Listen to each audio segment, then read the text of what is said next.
Hello there. Welcome to the Sleepless Scientist, where your imagination can roam even while you rest. Tonight you're stepping into a world where the familiar turns mysterious, and where your own planet becomes the stage for one of the oldest questions in human thought. Was Earth designed? You are lying here tucked in under the slow rhythm of your own breath, and yet the story begins outside your window. The air slips in and out of your lungs without you asking. The light of a star 93 million miles away has travelled across the void just to scatter across your skin. If you were a little closer to that star, you would already be ashes. A little farther, and you would be ice. You probably wouldn't survive this if the placement were different. But you do survive, and so the question lingers. Did someone, or something, place the pieces just so? Before you drift too far, I'll ask you to do something playful. Glance at your clock. What time is it for you? Midnight? Dawn? A drowsy afternoon nap? Wherever you are listening in the very moment Earth spins beneath your body. Let yourself imagine you're part of a great rolling sphere, endlessly turning, endlessly carrying. Comment below, tell me where you are and when, so we can share this single moment scattered across the globe. And if your mind likes to wander the way mine does, you can always like, subscribe, or simply close your eyes and let the story pull you along. You step out of your own house and onto the soil of your planet. Beneath your feet are minerals older than any city, older than any name you could give them. Every stone you step on is a fragment of something unimaginably ancient, reworked and recycled by fire and water. The stars above, they glitter like scattered shards, and you can almost hear them whisper, "This didn't have to be this way." The idea of Earth being designed is not new. Ancient Greek philosophers from Plato to Aristotle argued over whether order arises from purpose or from blind chance. Centuries later, religious thinkers saw divine fingerprints in the smallest leaf. Today, physicists frame the same question with cooler language, the anthropic principle. It simply observes that the universe appears set up in a way that allows you, fragile, warm, breathing, to exist. Scientists still argue whether this is profound truth or just a tautology, like saying you can only be here because you are, yet the phrasing lingers, tantalizing. Let your imagination meander, pretend you're hearing Earth speak. It tells you I sit not too far from my sun, not too close. I balance on a narrow line. You follow that line in your mind, out past Venus, where heat swallows oceans, where carbon dioxide presses down with the weight of 90 Earth atmospheres. Step farther still, and you drift to Mars, where thin air holds no warmth, where water froze and fled billions of years ago. Between the furnace and the freezer, Earth whispers, is a slender, lucky band, the Goldilocks zone. And yet, even here, things could have gone differently. Picture a coin spinning, the odds uncertain. Had the early Earth kept its first atmosphere of methane and hydrogen, you would not be here. Had asteroids not delivered icy cargo to the young crust, you might not know water. Scientists still argue whether life arose deep in hydrothermal vents or shallow tide pools. But either way, the ingredients gathered and they stayed long enough for chemistry to dream itself into biology. You breathe again. The simple act is an echo of design or accident, depending on how your heart frames it. Oxygen fills your chest, a gas once rare and even toxic to the earliest microbes. Only after a long invisible revolution, the Great Oxygenation Event, more than 2 billion years ago, did this air become plentiful. That was not guaranteed. It could have gone another way. Your mind wanders to quirky stories. The ancient Egyptians, it is said, used crocodile dung as sunscreen, imagining that the material might shield them from Ra's fiery eye. Strange, perhaps, but even that act of protection mirrors what Earth has already provided for you. Ozone high above, scattering ultraviolet light, sheltering your delicate tissues. And as you drift, you notice that the narrative itself has no sharp edges, no sudden jolts. The world outside your window and the world in these words are the same. You are moving now, not forward in steps, but carried by Earth's rotation. The horizon turns silently, stars shifting their place with patient precision. The planet beneath you is not still. It spins, and in that spin is rhythm, balance, possibility. Here is a curious fact to cradle as you drift. The day you just lived, or are about to live, is longer than the days of your ancestors. 400 million years ago, the Earth spun faster. A day was only 22 hours long.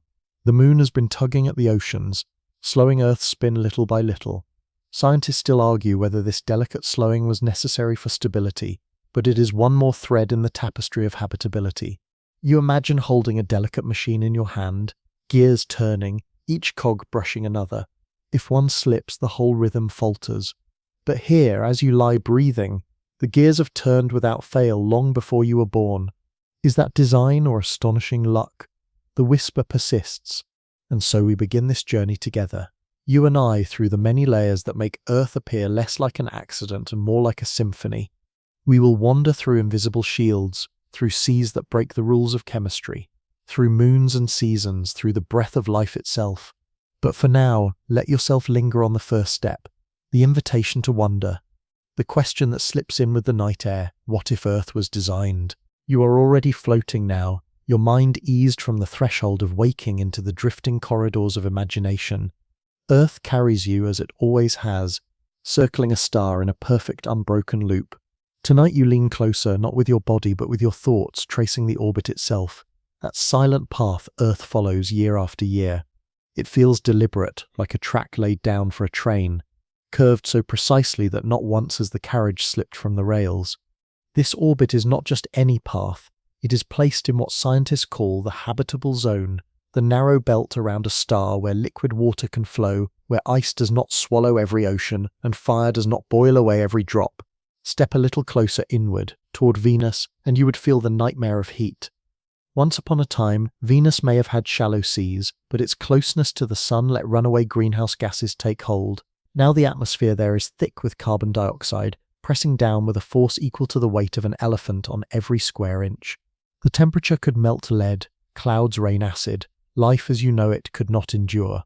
Step farther out to Mars and you encounter the opposite fate. There the atmosphere is so thin it can barely cling to heat. Water once ran across valleys, but it fled, locked in polar caps or lost to space.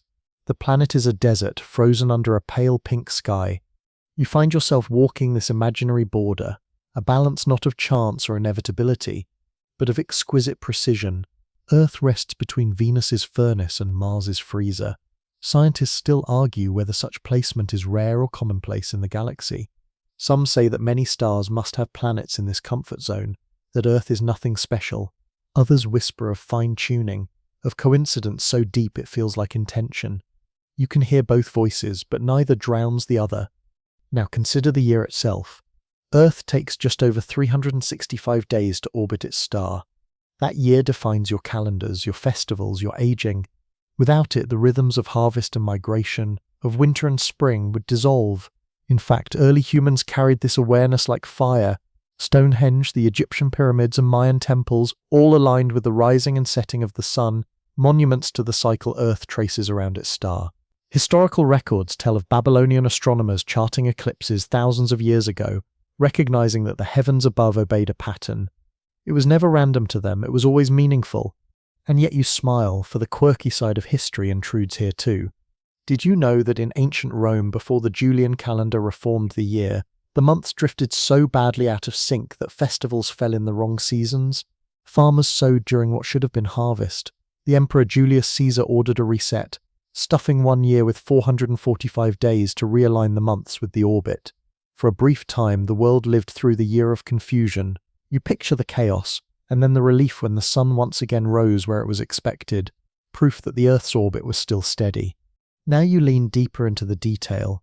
Earth's orbit is not a perfect circle, it is an ellipse. At times the planet edges slightly nearer to the sun, at other times farther. This slow wobble combined with the tilt of Earth's axis sculpts the seasons. In winter you draw closer to the hearth, in summer you spread your arms beneath the sky.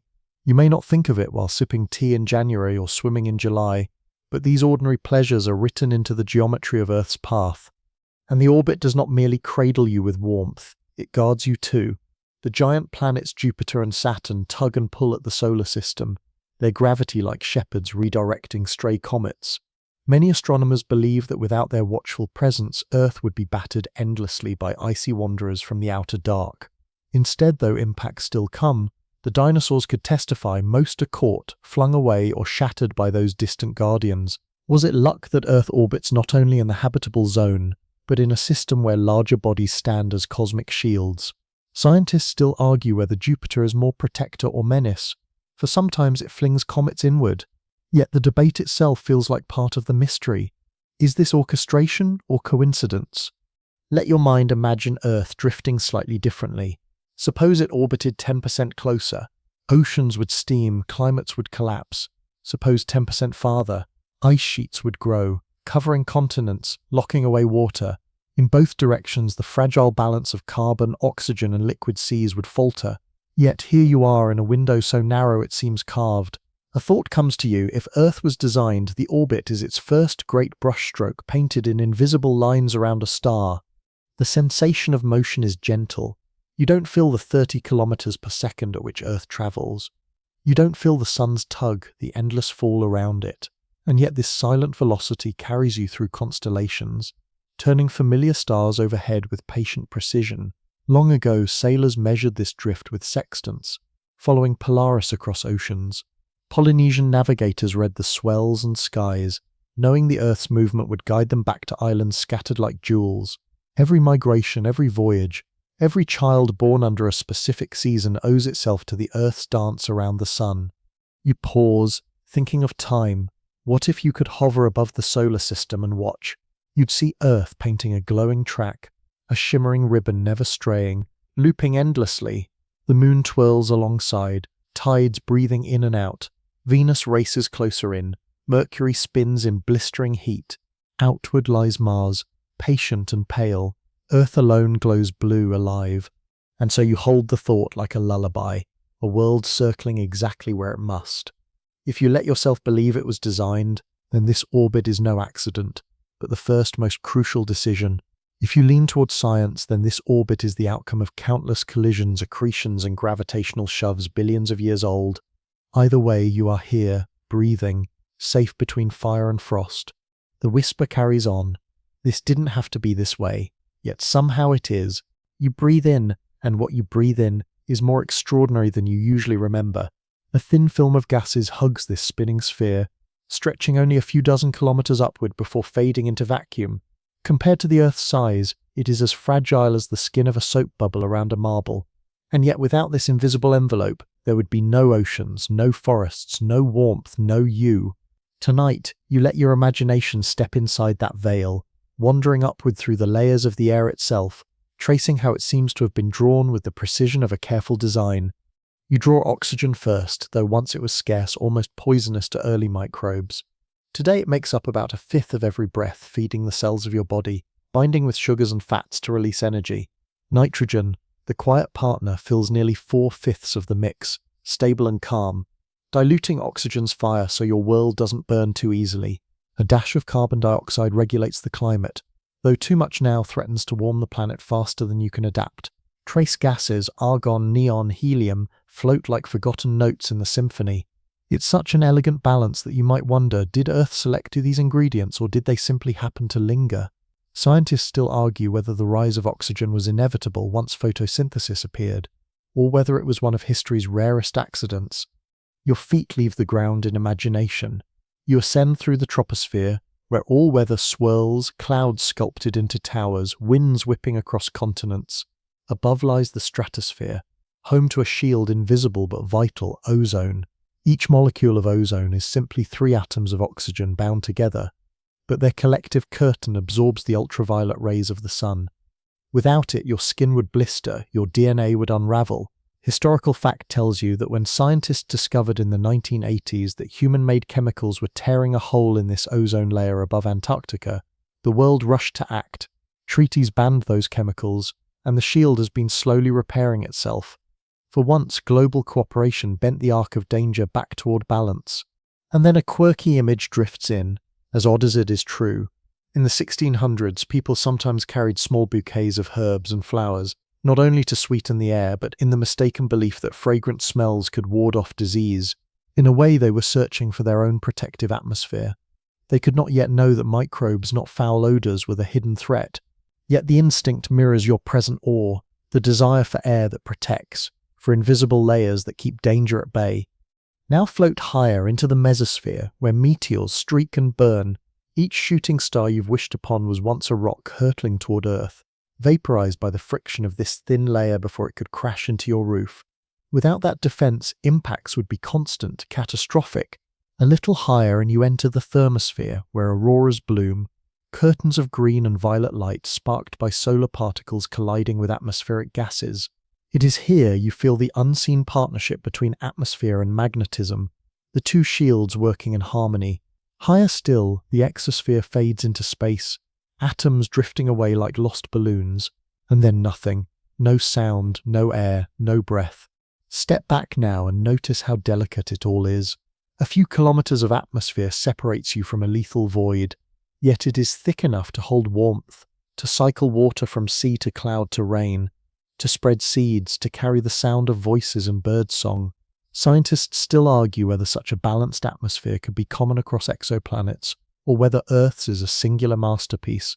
Many worlds discovered so far are either cloaked in crushing gases or stripped bare, their air lost to radiation. The Earth's bubble seems tuned. Time carries stories with it, and you remember one more. In World War II, pilots who soared too high without pressurization risked hypoxia, their bodies slowly starving of oxygen, their minds slipping into dreamlike confusion. They called it the Blue Yonder, but behind the poetry was danger. It reminded humanity that the air is not infinite, not everywhere the same, but a thin blessing tethered to the planet. Pause here and listen with your imagination. You hear the wind threading through trees, you hear waves breathing against shore, you hear your own chest rising and falling. Each sound depends on molecules of nitrogen and oxygen vibrating against one another. No atmosphere, no sound. Your world would fall silent. Even the rustle of sheets beside you now is part of that fragile orchestration. Now picture the Earth billions of years ago, wrapped not in blue sky but in a toxic haze. Volcanic gases filled the air, methane and ammonia making the sky orange and choking. Only slowly did cyanobacteria pump out oxygen. Shifting the balance over eons, life adapted or perished. If you were alive then, a single breath would burn your lungs. But out of that catastrophe came opportunity. Oxygen-enabled energy-hungry organisms, creatures that moved, hunted, and eventually thought. Is that not a kind of design, whether intentional or accidental? A sequence of catastrophes leading to conditions for consciousness? The debate echoes gently. Was it luck that volcanic outgassing and bacterial invention combined to yield today's balance? Was it necessity, given chemistry's rules? Or was it an arrangement set so that one day you could lie here and listen? Your thoughts drift higher once more. Imagine Earth from space, a glowing marble, blue oceans covered by swirls of white cloud. Astronauts who saw this view spoke of the overview effect, a shift in perception where national borders fade, and the atmosphere looks so thin it seems impossible it could hold entire civilizations. Many returned with tears in their eyes, whispering about fragility. Hold this fragility as you rest. If the atmosphere thinned slightly, your oceans would vanish into space. If it thickened with carbon dioxide, your climate would collapse into fire. If the ozone layer disappeared, your skin would sear. And yet tonight you breathe easily, as countless generations have before. It is possible to think of the atmosphere as an accident of physics. It is also possible to see it as a cradle designed with care. Whichever path you follow, the fact remains, without this thin veil of gases you would not be here. The whisper returns, soft and steady. This didn't have to be this way, but it is. You are still floating in that fragile sky, wrapped in the whisper of gases, but now you begin to sink again past the clouds down into the ground beneath your feet. For all its beauty above, Earth hides another guardian deep inside itself, one you cannot see, cannot feel directly, yet one without which you would be stripped bare by the sun's invisible fury. The magnetic field. Tonight you let yourself listen for it, as if it hums faintly through your bones, a shield of lines curving outward, bending back, cocooning you in an unseen embrace. At the very heart of Earth lies a core of iron and nickel. Imagine it not as a solid statue but as a restless engine. The inner core is solid, pressed into rigidity by unimaginable pressure, but the outer core churns like liquid fire. There, molten metal swirls in endless convection currents, driven by heat escaping from the planet's formation and the slow decay of radioactive elements. Combine that motion with Earth's rotation and you have what scientists call the geodynamo. It spins invisible threads of magnetism outward, sculpting a field that extends far beyond the atmosphere, stretching hundreds of thousands of kilometers into space. And yet you never see it. You know it only by its effects. The compass in your pocket points north because the magnetic field whispers to it. Migrating birds trace their paths with this guidance. Turtles, salmon, even bacteria feel the tug. And above all, streams of deadly particles from the sun are bent and deflected. Without that shield, the solar wind would strip Earth's atmosphere molecule by molecule. Mars, once perhaps wet and blue, lost its magnetic field early. Its air leaked away, its rivers froze, its surface became a desert under radiation. You can almost hear the ghost of that world, whispering of what happens when protection fails. History remembers magnetism in stranger ways. In the 4th century BCE, Greek shepherds noticed their iron staff stuck to certain rocks. These were lodestones, natural magnets. The phenomenon seemed like magic, a mysterious attraction. By the Middle Ages, sailors floated slivers of magnetized iron on water and watched them align with north, giving birth to the compass. With it, great voyages unfurled. Columbus crossed the ocean. Polynesians ventured vast distances, and entire continents were connected. Behind it all was Earth's magnetic shield, a feature older than life itself, guiding wooden ships toward destiny. And then comes the quirkier detail. In the late 19th century, some Victorians wore magnetic bracelets, believing the field could heal their bodies and align their spirits. Science has since tested such claims with mixed results, but the impulse remains the same: to sense and trust the invisible. You smile at the image of a gentleman in a top hat, convinced a hidden energy was tuning his health, unaware that the entire planet was humming with far greater force. The magnetic field is not constant. It flickers, shifts, wanders. Sometimes the poles drift across continents, sometimes they reverse completely. Geological records etched into cooled lava show that north has flipped to south and back again many times. If you could stand on Earth 200,000 years ago, your compass needle would point south instead of north. Scientists still argue whether such reversals are predictable, chaotic, or influenced by deep mantle currents. If a reversal came today, satellites might falter, electric grids could be disturbed, and migratory creatures would be confused. Yet the shield itself would not vanish, only reconfigure, reshuffle, adapt. Dynamic, not delicate. Now you picture auroras again, those rippling curtains of green and crimson in polar skies. They are the visible signature of this shield. Charged particles slip along the field lines, colliding with oxygen and nitrogen, sparking cascades of light. Imagine you are standing in a snowfield, the world hushed, the sky alive with shimmering fire. This spectacle is not mere beauty, but a reminder. Invisible forces guard you while you sleep. Scientists once sent satellites to measure the magnetosphere, discovering it stretches into a long comet-shaped tail behind Earth, swept back by the solar wind. Inside it, trapped belts of radiation, the Van Allen belts, circle the planet. These regions would fry unprotected electronics, yet spacecraft engineers have learned to weave safe paths through them. Another dance with the shield's hidden geometry. But what if Earth had no molten heart, no churning core? Picture a cold, silent sphere, metal frozen still, field gone. Radiation from the sun would erode the atmosphere, storms of particles would bombard the surface, auroras would fade into nothing. Life, if it survived at all, would cower deep underground or beneath oceans, never venturing into sunlight. Without the shield, the sky above you now would not be safe to gaze into. Here lies the wonder. The same conditions that make plate tectonics possible, that recycle continents and stir volcanoes, also keep the core alive, spinning its magnetic armor.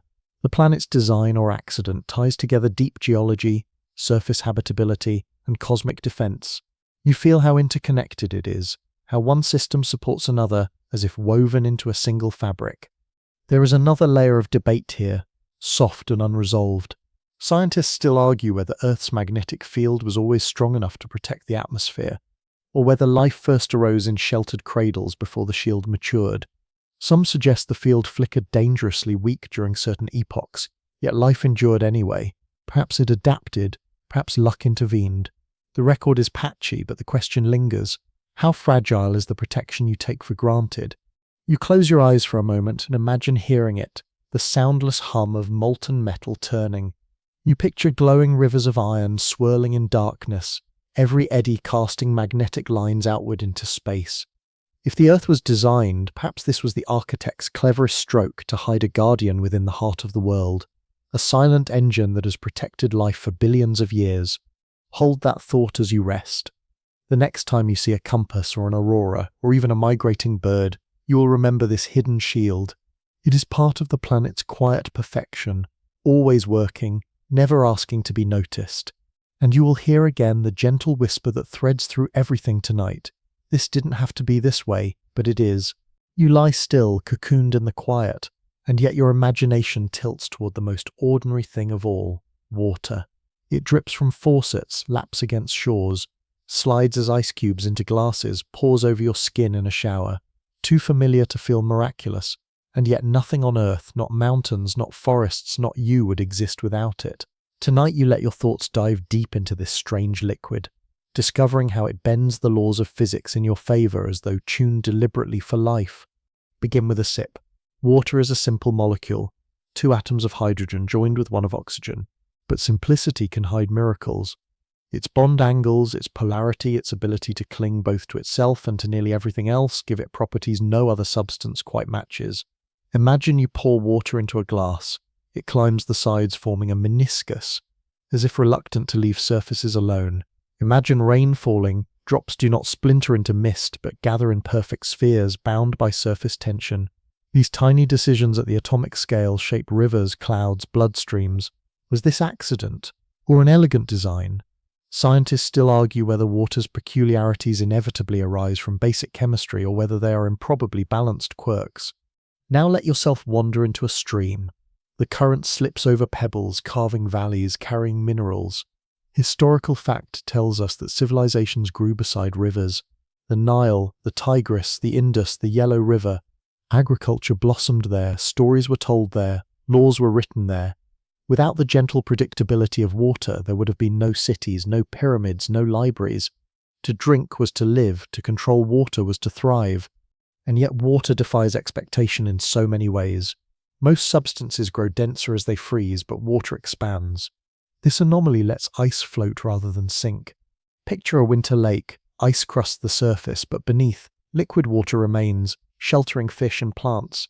If ice sank, lakes and oceans would freeze solid from the bottom up, smothering life each winter. Instead, a thin white lid preserves the warmth below. That quirk is the reason ecosystems endured through ice ages, why you can sit beside a fire now instead of being buried under endless frost. Quirky beliefs about water have always surfaced in human history.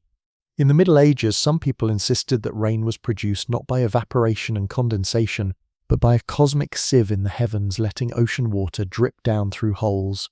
A fanciful image, seas dripping through a celestial colander, wrong in science but charming in its attempt to explain the familiar. Even in error, people sensed that water connected earth and sky. You drift deeper into oceans now. They cover more than 70% of the Earth's surface. A blue cloak seen from space. Their vastness moderates climate, absorbing heat in summer, releasing it in winter, carrying currents that redistribute warmth around the globe. The Gulf Stream, for instance, ferries tropical heat northward, keeping Europe far milder than its latitude deserves. Without such flows, the planet would fracture into zones of unrelenting cold and unbearable heat. Water smooths the extremes, as though trying to keep Earth habitable. Scientists have long wondered how these oceans arrived. Did comets deliver icy cargo? Did water bubble up from minerals in the mantle? Or did both sources mingle? The answer remains debated, unsettled. What is certain is that once here, the oceans became laboratories. Hydrothermal vents spewing minerals into darkness may have brewed the first living chemistry, or perhaps shallow tidal pools did.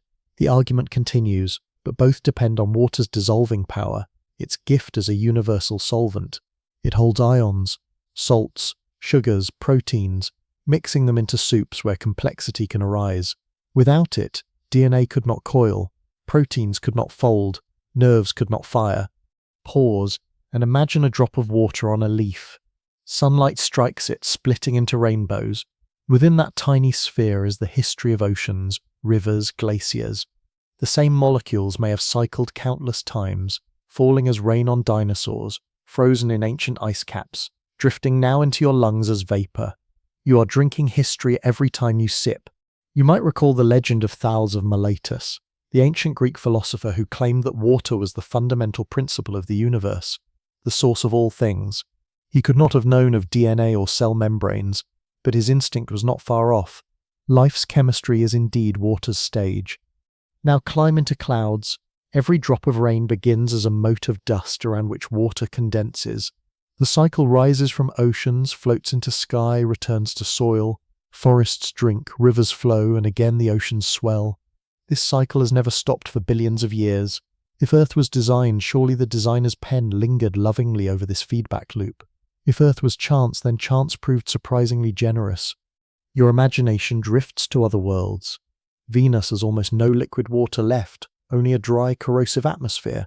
Mars has hints of ancient rivers carved into canyons, but its water is locked in frozen ground.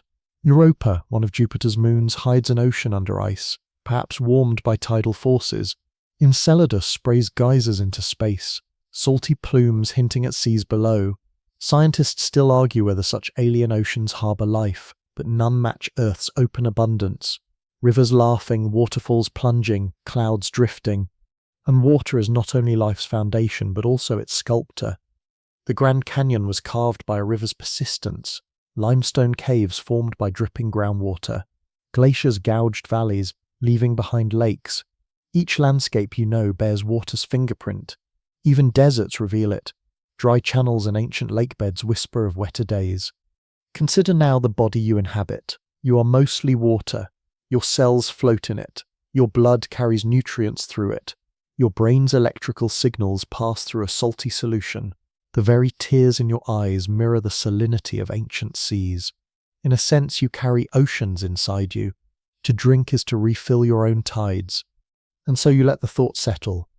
Water is not just common, not just useful. It is exquisitely strange, exquisitely perfect. Its anomalies align like gifts: floating ice, dissolving power, thermal stability, abundance. If Earth was designed, water is its most obvious signature. If Earth was accidental, water is its luckiest trick. The whisper brushes against your ear again, familiar now. This didn't have to be this way, and yet it is. Flowing, circling, dripping, sighing. You are cradled in it, inside and out. Tonight, every sip, every breath, every dream you drift into is buoyed on water's silent miracle. The water settles back into oceans, rivers, and lakes, and you stand again on solid ground. Beneath your feet lies another secret of Earth's strange balance. The land itself is not fixed. It drifts, breaks, collides, and folds. Continents that feel eternal are actually restless rafts floating on molten currents. Tonight, you let your mind sink deep below the surface, into the hidden machinery of plate tectonics, where continents dance slowly in ways that have shaped every mountain, every sea, and every chance for life. Begin with a vision. Pangaea, a supercontinent over 250 million years ago. All the land you now know. Africa, Asia, Europe, the Americas, Antarctica, Australia, pressed together into one colossal puzzle piece. Dinosaurs had not yet roamed, and mammals were still only whispers in evolution's plan. Then the puzzle began to fracture. Plates split, oceans widened, mountains rose. Today's world map, with its familiar outlines, is just a momentary arrangement in that endless drift. Millions of years from now, continents will shift again, colliding into a new supercontinent. If Earth feels designed, this drifting motion is one of its most dramatic brushstrokes, not static, but dynamic. Plate tectonics is powered by heat from Earth's interior, the same restless energy that drives the magnetic shield you imagined earlier. The crust is not a single shell, but a mosaic of plates. They move centimeters each year, slower than your fingernails grow. Yet their collisions raise mountains like the Himalayas, their separations open rifts like the Atlantic Ocean. What feels solid under you is in fact fluid across deep time. Historical fact tells us this idea was once ridiculed. Alfred Wegener, a German scientist, suggested in 1912 that continents drifted. He noticed that South America's east coast fits neatly against Africa's west like two halves of a torn map. He cited matching fossils found on both sides of the Atlantic. But the scientific community mocked him, saying continents were immovable. It was not until the mid-20th century, with evidence of seafloor spreading and magnetic stripes frozen in ocean crust, that his vision was accepted. Wegener never lived to see his idea triumph. There is something poetic in that. Truth drifting slowly, resisted at first, then finally aligning like continents themselves. Quirky beliefs about Earth's interior have appeared across cultures. Medieval thinkers once imagined giant fish carrying islands on their backs, or pillars holding up the land. In Norse mythology, earthquakes were said to be caused by Loki writhing in chains beneath the earth. Such myths were attempts to explain tremors, to give meaning to the mysterious shaking of the ground. Today, tectonic plates are grinding, slipping, releasing energy. The explanation is scientific, but the awe remains the same. You follow the consequences of this planetary restlessness. Without tectonics, Earth would be a dead world. Volcanic eruptions recycle carbon, releasing gases into the air. Mountains wear down, their minerals washing into oceans to nourish life. Continents provide varied landscapes where ecosystems diversify. Subduction zones drag ocean crust into the mantle, balancing creation with destruction. This constant renewal prevents stagnation. Scientists still argue whether tectonics is essential for long-term habitability, but many suspect it is. Mars and Venus, with stagnant crusts, seem barren by comparison. Consider the carbon cycle. Volcanoes release carbon dioxide. Plants absorb it. Animals breathe it. Oceans store it. When tectonics pulls seafloor under continents, carbon-rich sediments are buried, then later released again. Without this geological recycling, carbon dioxide might vanish or overwhelm, freezing or wasting the planet. Instead, it is balanced, like a pendulum, across millions of years. Was that luck or arrangement? You imagine standing at the edge of a fault line, where two plates meet. The San Andreas Fault in California, for example, marks the boundary of the Pacific Plate grinding past the North American Plate. Each slip jolts the ground, earthquakes that can topple cities. People build lives atop these restless seams, knowing the ground itself breathes and shifts. Some find fear in this. Tonight, you might find wonder. The Earth is not static but alive, and you are part of its movement. Volcanoes, too, are tectonic gifts. Mount Vesuvius buried Pompeii in ash in 79 CE, preserving frescoes and bodies in eerie detail. That catastrophe is a historical record of Earth's power. Yet without volcanoes, no atmosphere would have formed, no oceans would have gathered. Islands like Hawaii, Iceland, and Japan were born from eruptions. Life thrives in volcanic soils, rich in nutrients. Out of destruction comes fertility. Quirky volcanic tales abound. In ancient Hawaii, eruptions were said to be the work of Pele, goddess of fire.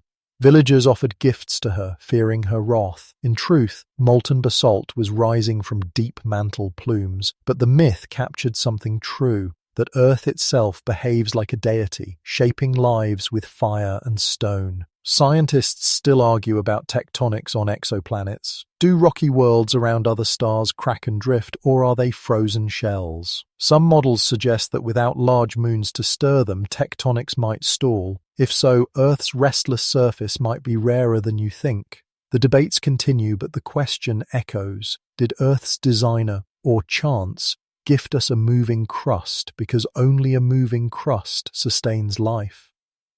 Your imagination drifts now into the deep ocean, where tectonic ridges split the seafloor. Lava pours out, creating new crust, spreading continents apart. Hydrothermal vents spew black smoke, rich in minerals, where shrimp end. D-tube worms cluster in alien abundance. Life here thrives without sunlight, feeding on chemistry itself. Perhaps the first spark of life lit in such places, nurtured by the heat of Earth's interior. You picture the dark ocean floor glowing faintly with volcanic light, a secret womb. Now look upward. The Himalayas, the Alps, the Andes, all born of collisions. Mountains are not timeless. They rise, they erode, they fall. Fossils of seashells are found at the tops of peaks, proof that ancient oceans were lifted skyward. Hold one in your hand and you are holding time itself, folded and raised by tectonic force. Step back and see Earth as dynamic, continents as dancers, oceans as sculptors, mountains as waves frozen in stone. It is a performance across billions of years, too slow for eyes to catch in a single lifetime, but undeniable in the grand sweep. If Earth were designed, perhaps its architect loved drama, slow, rolling drama carved in rock. If Earth were chance, then chance proved fertile, letting continents wander and ecosystems diversify. Either way, you are here, lying still, held by land that is never truly still. And the whisper returns, patient and steady. This didn't have to be this way, but it is, restless, renewing, alive. You stand now on the shifting crust, your imagination carried forward, and as you look up, you notice another presence that has always been there, though often overlooked, the moon. Pale, distant, constant. Yet without it, Earth would be a very different place, and perhaps you would not be here at all. Tonight you let your thoughts drift toward that silent companion, circling endlessly, pulling at oceans, steadying the planet's tilt, shaping life in ways both subtle and profound. Picture Earth without the moon.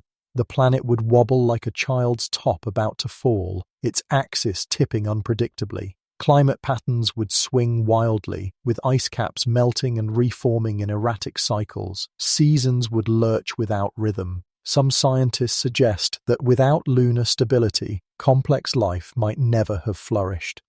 The moon, though silent, has been a guardian of balance. Its presence itself is a miracle of sorts. Most theories point to a violent beginning. A Mars-sized body, often named Theia, slammed into the young Earth over 4 billion years ago. The debris thrown into orbit coalesced, forming the moon. That collision reshaped the Earth as well, tilting its axis, stirring its molten core, setting in motion the conditions for tides and plate tectonics. Was it a random catastrophe that just happened to benefit life? Or was it a stroke of design, a deliberate placing of a companion in the sky? Scientists still argue whether Earth could have thrived without such a collision, but the consensus is clear: the moon has been crucial. Historical records show humanity's fascination with the moon stretching back to our earliest days. Ancient Babylonians charted its phases with meticulous care. Stone circles and temple alignments across the world marked lunar cycles alongside solar ones. The moon dictated calendars, festivals, and planting seasons. In fact, the word month, comes from moon, a reminder of how deeply it shaped human life. And yet, quirky stories about the moon abound. In the Middle Ages, some believed lunacy, madness, waxed and waned with the phases of the moon. Farmers swore by moon farming, planting crops at certain phases to ensure prosperity. While science has found little evidence for such practices, the moon's quiet pull has always been felt in human imagination. You turn your mind now toward tides. Twice each day, oceans rise and fall, pulled by lunar gravity. Coastlines breathe with this rhythm, revealing tidal pools teeming with starfish and crabs, then hiding them again. Early life may have crept from water to land in such intertidal zones, nudged by cycles of exposure. The tides also drive currents, mixing nutrients, stirring ecosystems. They even subtly slow Earth's rotation, lengthening the day across eons. Long ago, days lasted only a few hours. Now they stretch to 24. Each sunrise and sunset is part of the moon's long influence. Imagine Earth without tides. The seas would be stiller, the mixing weaker, the coasts barren. Evolution might have unfolded differently, or not at all. The moon's pull has been a hidden hand in the rise of life. Scientists measure the moon's retreat. Each year it drifts a few centimeters farther away. Long ago it loomed larger, tides surged higher, nights glowed brighter. Over billions of years it will retreat farther, shrinking in the sky. One day, distant descendants, if Earth still holds life, may watch a smaller moon, its tides gentler. The partnership is not eternal, but for now it continues. Now picture the moon's surface, battered with craters, silent as a graveyard. Astronauts who walked there described a sky black even at noon, the Earth hanging blue and luminous above the horizon. They spoke of fragility, of awe. The moon revealed Earth not as infinite, but as a delicate marble in the void. That shift of perspective, the Earthrise photograph taken during Apollo 8, inspired environmental movements back home. Again, the moon shaped human destiny, not just with tides and tilt, but with vision. And here comes a curious fact to cradle as you drift. The moon is unusually large compared to its planet. Most moons in the solar system are tiny compared to their hosts. Ours is about 1/4 the size of Earth, a cosmic oddity. Scientists still argue whether this size is a rare coincidence or a key ingredient for habitability. Without it, Earth might be another barren sphere. You imagine yourself standing on a beach at night, waves rolling in, moonlight painting silver across the water. The pull of tides is invisible, yet you feel it in your chest, as if your own heartbeat is synchronized. Perhaps that is not far from truth. Your body, mostly water, responds subtly to lunar gravity. You are part of the same rhythm. The moon has also been a mirror for myth and art. Poets compared it to lovers' faces, to guiding lanterns, to symbols of longing. Folklore claimed it housed rabbits, or that a man was trapped upon it for stealing firewood. Each culture wrapped the moon in story, as though knowing deep down it was more than a rock in space. If Earth was designed, perhaps the moon was placed with care, to stabilize, to guide, to inspire. If Earth was accident, then the odds were astonishingly kind. Either way, the moon remains. Faithful, steady, luminous. Tonight, as you drift towards sleep, imagine it looking down on you, as it has looked down on every ancestor who ever lived, its face unchanged, its pull unwavering. It is a companion so constant that you forget it is extraordinary, and yet whispering through the tides and the seasons, it reminds you this didn't have to be this way, but it is. The moonlight fades behind your eyelids as you drift further, but the journey does not pause. Your thoughts shift now from the pull of a companion above to the tilt of the world beneath. Earth does not stand upright like a rigid toy globe on a school desk. Instead, it leans gently, about 23.5 degrees off-center. That small tilt, so subtle you cannot feel it beneath your feet, is the reason you know summer and winter, the reason crops ripen in waves, the reason life learns to adapt to rhythm. Tonight you lean with Earth itself and discover how fragile and miraculous this angle is. Imagine Earth without a tilt. The equator would be scorched under unchanging sun, while the poles would be locked in perpetual ice. Seasons would vanish. Every day would resemble the last. The lush variety of climates you know, monsoons, Mediterranean breezes, golden autumns, long snowy winters, would dissolve into monotony. Without the challenge of changing seasons, evolution might never have diversified, and human culture might never have learned to measure time by cycles of planting and harvest.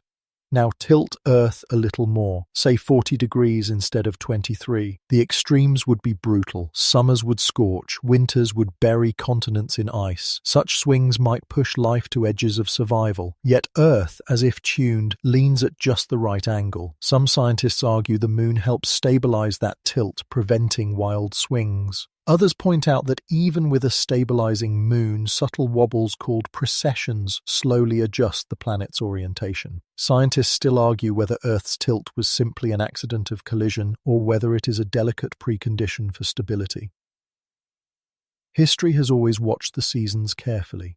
Ancient Egyptians relied on the Nile's floods, tied to the rising of Sirius in the dawn sky, a signal of summer. Celts built stone circles aligned with solstices, capturing the exact day when shadows reached their shortest or longest. Farmers' almanacs charted planting dates by equinoxes. The tilt of Earth's axis has always been woven into calendars, into ritual, into myth. And quirky lore too. In medieval Europe, some believed the first day of spring was especially magical, that eggs balanced perfectly on that day because the world itself leaned into harmony. While physics shows you can balance an egg any day if you're careful, the myth lingers, a playful nod to Earth's tilt. Look deeper at what seasons mean for life. Animals migrate across continents to follow warmth and food. Birds fly thousands of kilometers. Fish swim upriver. Caribou cross tundra. Plants bloom, then shed, synchronizing to lengthening and shortening days. Even human bodies respond. Your mood brightens in sunlight, your sleep adjusts with daylight hours. You are part of Earth's tilt, whether you notice or not. And the tilt itself is not constant. It shifts slightly over cycles of 41,000 years, tilting more or less. These shifts, combined with changes in orbit and precession, are called Milankovitch cycles. They have triggered ice ages and interglacials, reshaping the face of Earth. When tilt lessens, polar regions gather ice. When tilt increases, ice retreats. Humanity's ancestors walked across landscapes sculpted by these rhythms, migrations forced by changing climates. Imagine standing on an open plain 20,000 years ago, ice sheets towering thousands of meters high to the north. The tilt of Earth, combined with orbital changes, had plunged the world into a deep freeze. Mammoths trudged, humans huddled by fires, seas dropped as water froze into glaciers. Then, slowly, tilt and orbit shifted, warming the planet, melting the ice, flooding valleys, inviting agriculture. Without that shift, perhaps civilization would never have emerged. And still, scientists debate, was Earth's axial tilt stabilized by chance collision and the moon's pull, or is it a rare balance almost never repeated? The search for exoplanets raises this question often. Many worlds discovered so far spin chaotically or lean so much that their climates lurch between extremes. Earth seems unusually steady. You might call it coincidence or something else. Now close your eyes and imagine Earth's dance with the sun. In summer, your hemisphere leans toward the star, soaking in longer days. The sun climbs high, light lingers into evening. In winter, the same hemisphere leans away, days shrink, nights stretch. The light is softer, more golden, shadows long. This tilt is the brush painting your memories of childhood summers, autumn leaves, spring blossoms. Without it, time itself would feel flat. Think of festivals shaped by tilt. Winter solstice feasts celebrated the return of longer days. Harvest festivals gave thanks for autumn's bounty. The very concept of holidays, of marking moments in the year, is tied to Earth's lean. Cultures far apart, from the Mayans to the Chinese to the Norse, all honored solstices and equinoxes. Across centuries, tilt became ritual. You can hold a quirky modern example too. The tradition of Groundhog Day in North America, where the appearance of a rodent's shadow is said to predict winter's length. Playful, not scientific, yet another echo of how deeply seasons matter to human psyche. Now imagine Earth suddenly losing its tilt. Crops fail in equatorial monotony. Ice engulfs poles forever. Civilizations depending on seasonal rains crumble. Or imagine Earth tilting wildly. Deserts turn to swamps, fertile lands to glaciers. The margin for habitability is slim, and yet here you are, living under a tilt that has held steady enough to sustain billions of lives. If Earth was designed, perhaps this tilt was set deliberately, a careful adjustment of angle to invite diversity. If Earth was accidental, then the odds again seem remarkably kind. Either way, you live in its rhythm. You lean back now, listening to the quiet night. Perhaps you hear wind against your window, shaped by seasonal temperature differences. Perhaps you remember a childhood snowstorm or a warm summer evening by the sea. Each memory is a gift from that subtle 23-degree lean. And again, the whisper you've come to know brushes past. This didn't have to be this way, but it is. Tilted, rhythmic, generous. You remain leaning with Earth's axis, watching seasons glide like a carousel. But now your mind stretches further still, beyond years and lifetimes, into cycles so vast they are measured not in centuries but in tens of thousands. For while days and seasons guide your daily rhythms, Earth's orbit whispers longer patterns, slow spirals, wobbles and stretches that have carved ice ages and warmed interglacials. Tonight you follow these celestial rhythms, the choreography of a planet dancing with its star across deep time. Begin with the simplest cycle, Earth's day. 24 hours of rotation, sunrise to sunset. You cannot feel the planet spin, yet it carries you at over 1,000 kilometers per hour at the equator. The sun rises not because the star moves, but because Earth turns. Each day is a heartbeat, steady and unbroken, one of the most ancient rhythms life has ever known. Bacteria, plants, animals, all evolved circadian clocks tuned to this rotation. When you grow drowsy at night, it is not merely fatigue, but the echo of Earth's spin written into your cells.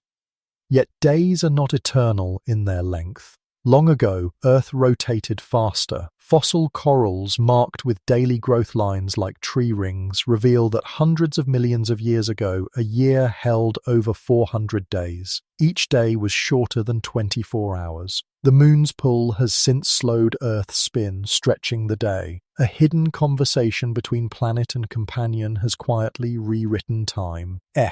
Scientists still argue how much this slow breaking has influenced life's evolution, but you feel the weight of it. Your very schedule is shaped by an ancient tidal dialogue. Move now to the year, Earth's orbit around the Sun.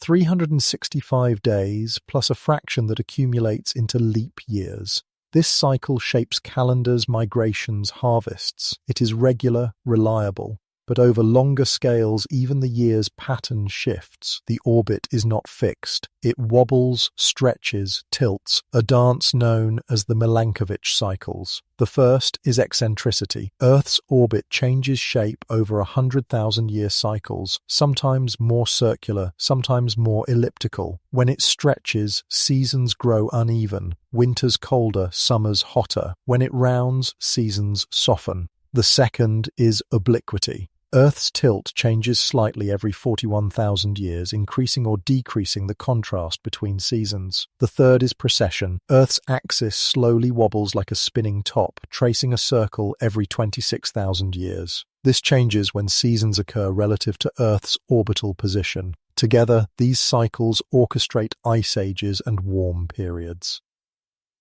Imagine standing in Europe 20,000 years ago, during the last glacial maximum. Ice sheets taller than skyscrapers blanketed the land, stretching southward. Mammoths grazed, humans hunted in frigid winds. Seas were lower, exposing land bridges. These frozen landscapes were not permanent, but the result of orbital rhythms. As tilt, eccentricity, and precession shifted, sunlight distribution changed, warming the planet, melting ice, raising seas, greening valleys. Civilizations rose only after the last ice age ended about 12,000 years ago. Without those celestial rhythms, you would not be here. Historical records reveal humanity's attempts to track these cycles, even if the mechanisms were unknown.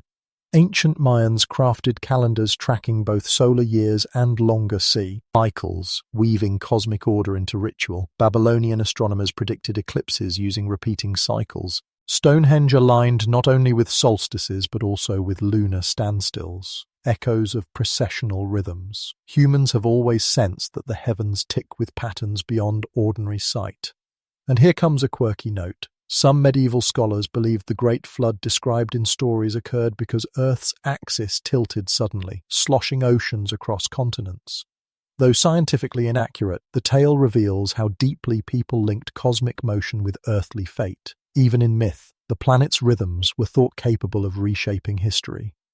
You imagine Earth's orbit as a great wheel, gears meshing with other gears. The sun pulls, the moon tugs, Jupiter perturbs with its gravity, and Earth responds with cycles that ripple across climate and evolution. Dinosaurs endured multiple shifts of these rhythms. Ice sheets advanced and retreated, deserts bloomed and withered. Humanity is but a newcomer, arriving near the end of a long cosmic waltz. Scientists still argue over how much these cycles dictate climate compared to other forces, like greenhouse gases and volcanic eruptions. Some point out that ice ages align closely with Milankovitch timing, others note irregularities. Yet the evidence remains clear. Earth's orbit sculpts long-term climate. These rhythms are silent architects, carving valleys, filling seas, guiding migrations. You picture the slow wobble of precession, Earth's axis tracing a circle against the stars. Today, Polaris marks north. But in ancient Egypt, around 2600 BCE, it was Thuban in Draco.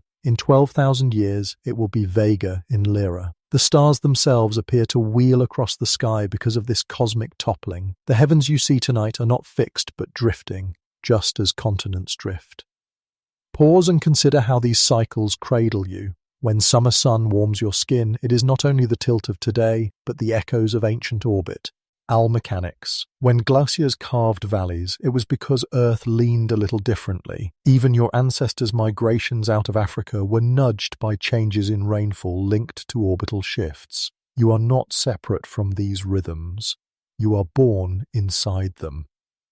Imagine for a moment if Earth had no such cycles, a planet locked upright, orbit unchanging, seasons monotonous.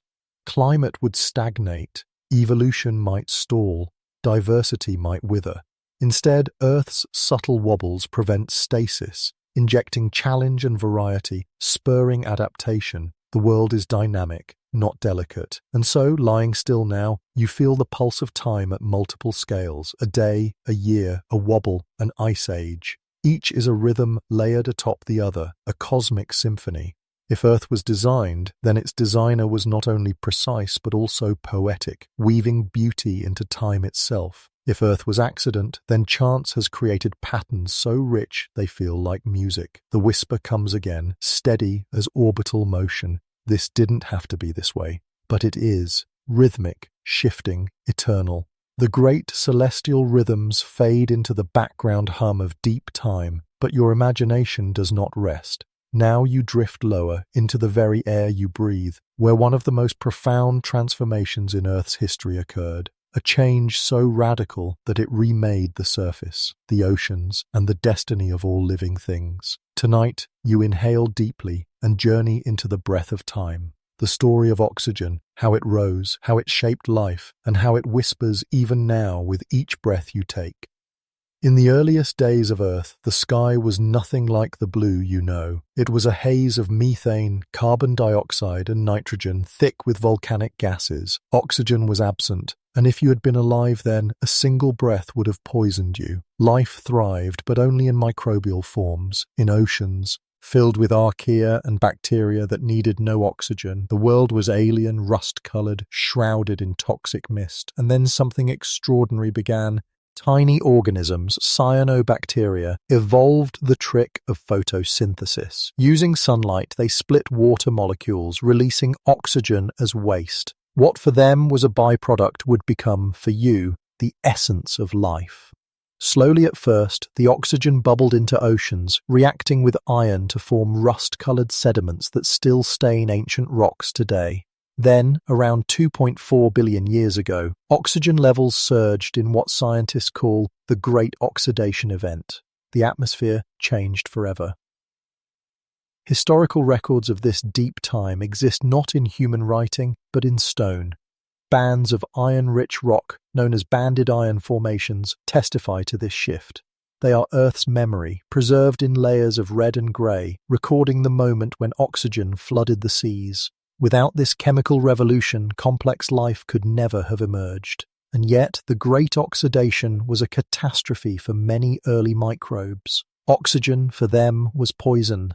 Countless species perished, entire lineages erased. What killed one world created another. Scientists still argue whether this oxygenation was inevitable once photosynthesis appeared, or whether it was a fragile fluke, dependent on unique balances of geology and biology. You can imagine the debate as a murmur beneath the waves, even now.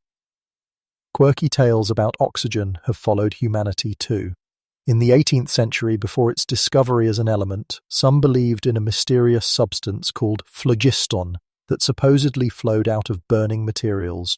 Only when chemists like Joseph Priestley and Antoine Lavoisier isolated oxygen did the truth emerge. Fire is not the release of phlogiston, but the hungry reaction of oxygen with fuel. Lavoisier's experiments not only revealed the gas, but also helped found modern chemistry. The idea that you are breathing the legacy of such discovery adds a quiet smile to your reflection. With oxygen's rise, the one layer formed high above, shielding Earth from ultraviolet rays. This allowed life to creep onto land. Before that, only the ocean's depths had offered safety. Now, under a protective sky, plants could spread across continents, insects could crawl, amphibians could emerge. Every step you take today is owed to that ancient chemical curtain. Consider oxygen's role in your own body. Every cell in you relies on it to unlock energy from food. Mitochondria, tiny powerhouses within your cells, use oxygen to generate ATP, the molecule that fuels thought, movement, growth. Without oxygen, you could not lift a finger, let alone dream. That constant breath, so easy you barely notice it, ties you to cyanobacteria 2 billion years ago. Each inhale is an echo of their ancient invention.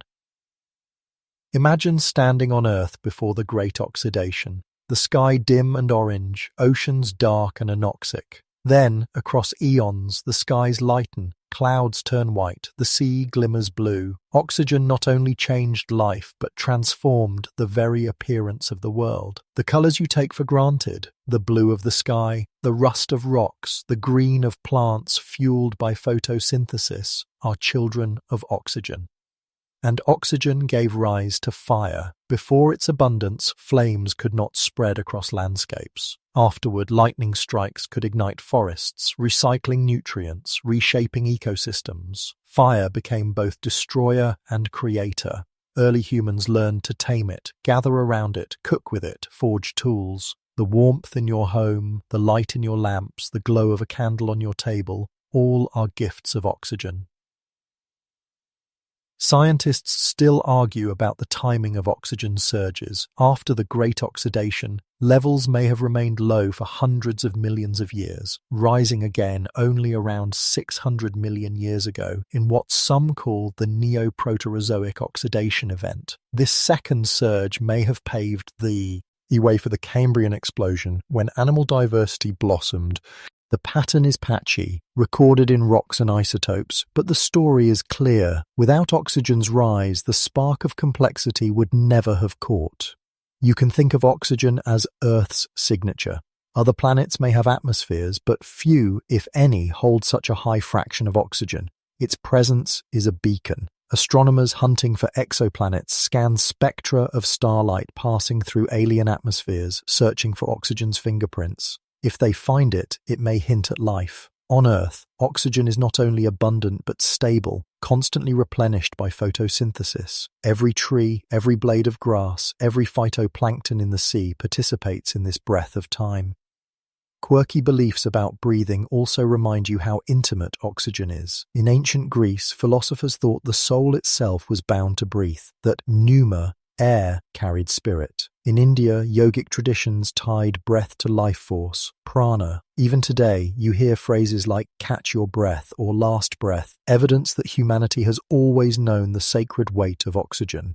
Picture yourself under a vast forest canopy. Leaves rustle, releasing oxygen as sunlight drives photosynthesis. You inhale, unknowingly drawing into your body molecules that may have been exhaled by trees moments ago. Then you exhale carbon dioxide, which the forest reclaims. A cycle, endless and perfect. In this exchange, you are not separate from the planet, but part of its respiration. And now imagine Earth without oxygen, a silent world of microbes, seas lifeless to your eyes, skies dull, no forests, no animals, no firelight. You would not exist. Oxygen is not just a gas, but the invisible thread connecting everything. If Earth was designed, then the rise of oxygen seems almost scripted, a turning point written with precision. If Earth was chance, then chance produced one of the most extraordinary chemical transformations in cosmic history.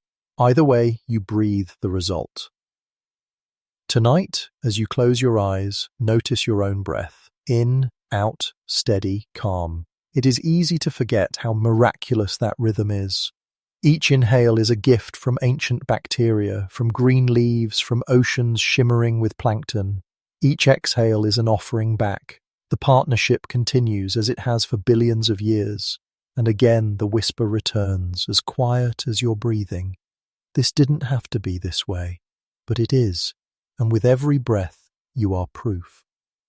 You lie still, your breath steady with oxygen's quiet gift. And now your imagination carries you into an ancient ocean. The water is shallow, sunlight filters down in soft golden beams, and the floor beneath is alive in a way it never was before. Strange creatures crawl and dart, some armored, some soft, some with eyes that have never gazed at anything before. This is the Cambrian more than 500 million years ago, and you are witnessing what many call life's great bloom. An explosion of diversity that reshaped the planet forever. Before this time, Earth's seas held life, but it was simple: sponges, microbes, mats of algae clinging to rocks. Then, within a geological instant, complexity burst forth.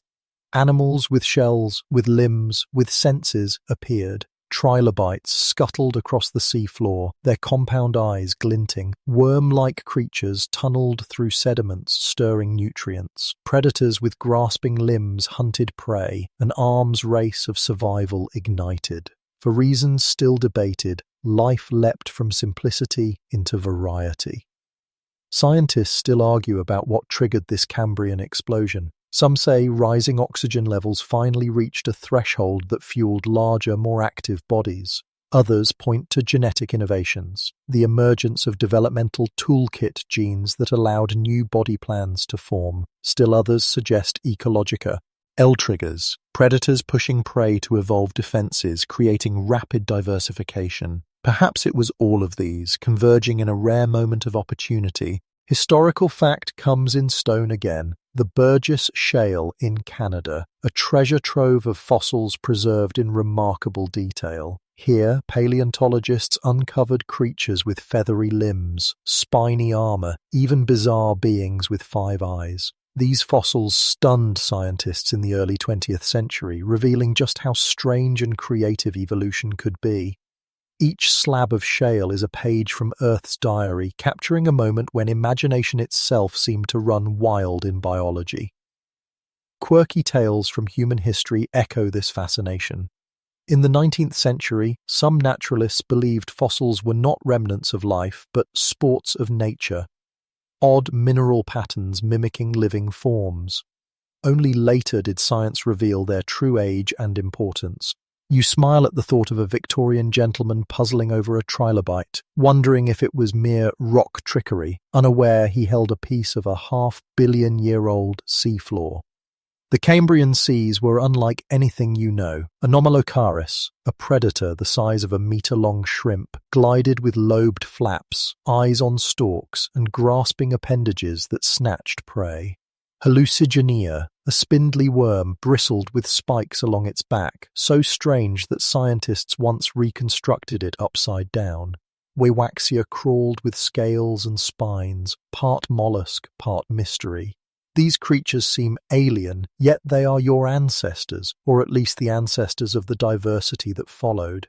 You imagine swimming among them, drifting quietly as they dart and crawl. The ocean floor is a carnival of forms. Each creature is trying something new. Armor, eyes, teeth, speed. Evolution, like an artist with fresh paint, is testing every color. Most experiments will fail. Lineages will vanish, but some will endure, branching into fish, reptiles, mammals, humans. The Cambrian explosion is not just a bloom of strangeness, it is the beginning of your own story. Scientists still argue about whether this explosion was truly sudden or whether earlier, subtler steps set the stage. Some fossils from the Ediacaran period show soft-bodied life forms predating the Cambrian, odd fronds and discs that may represent earlier experiments. Were they ancestors or evolutionary dead ends? The debate continues, but there is no denying the Cambrian made life visible in new ways. Hard shells fossilized, eyes scanned the world, ecosystems became dynamic. Imagine the seas before predators. Life was gentle, static, slow. Then, with the Cambrian bloom, danger arrived. Predators hunted, prey fled, or armored themselves. This pressure accelerated change. The arms race of survival began, a race you are still part of. Every sense you have, every reflex, every fear, traces back to that ancient contest. And so, the Cambrian explosion is not only about diversity, but about struggle. Life became interaction, hunter and hunted, competition and cooperation. Ecosystems grew complex, food webs intricate. Energy flowed through chains, cycling nutrients, balancing populations. The earth itself seemed to awaken. Picture trilobites marching in herds, their tracks etched in sediment. Imagine jellyfish drifting, worms burrowing, sponges filtering. The oceans hum with energy. Sunlight powers algae, which feed grazers, which feed predators. The cycle of life, so familiar now, crystallized in these shallow seas. Hold in your mind a single trilobite fossil. Its ridges are delicate, its eyes preserved as crystals. It lived hundreds of millions of years before dinosaurs, before trees, before flowers, and yet it feels personal. This tiny creature carried the spark of adaptation that would ripple forward, shaping the course of history. The Cambrian bloom also marks the rise of symmetry, segmentation, body plans that still define life. Your own spine, your bilateral shape, Eve. In your eyes echo Cambrian innovations. You are not separate from that explosion, you are its heir. And again, the thought arises, was this leap inevitable given enough time and chemistry, or was it a rare miracle, a design hidden in the fabric of biology? Scientists still argue whether intelligence was destined or improbable, whether the Cambrian bloom made consciousness possible, or whether it was a lucky accident. You drift back from these seas, carrying their echoes with you. The Cambrian explosion was not a single event, but a dawn of diversity, of struggle, of possibility. It was the moment when Earth's stage filled with actors, each rehearsing roles that would one day lead to you. As you rest, you feel that whisper again, woven through time. This didn't have to be this way, but it is. Alive, blooming, unpredictable. The oceans of the Cambrian still ripple in your imagination, filled with trilobites and predators with too many eyes, but now you are invited to look closer, not at the bodies of these creatures, but at the tiny engines hidden inside them. For every complex animal, every plant, even you yourself, depend on something smaller, something so essential that it could be called life's quiet revolution, the cell within the cell. Tonight you drift down to the microscopic world, to the birth of eukaryotes, and discover how symbiosis, cooperation, became the foundation of complexity. At first glance, a cell seems simple, a bubble of fluid surrounded by a membrane carrying the chemistry of life. Early cells, prokaryotes, thrived in this simplicity for billions of years, multiplying, mutating, evolving, but simplicity has limits. To grow larger, to organize more functions, to handle more energy, something new had to emerge. And then it did. One cell swallowed another, not to digest it, but to keep it alive inside. That swallowed cell became the mitochondrion, a tiny power plant that churns out energy by harnessing oxygen. Rather than one life consuming another, it was a partnership.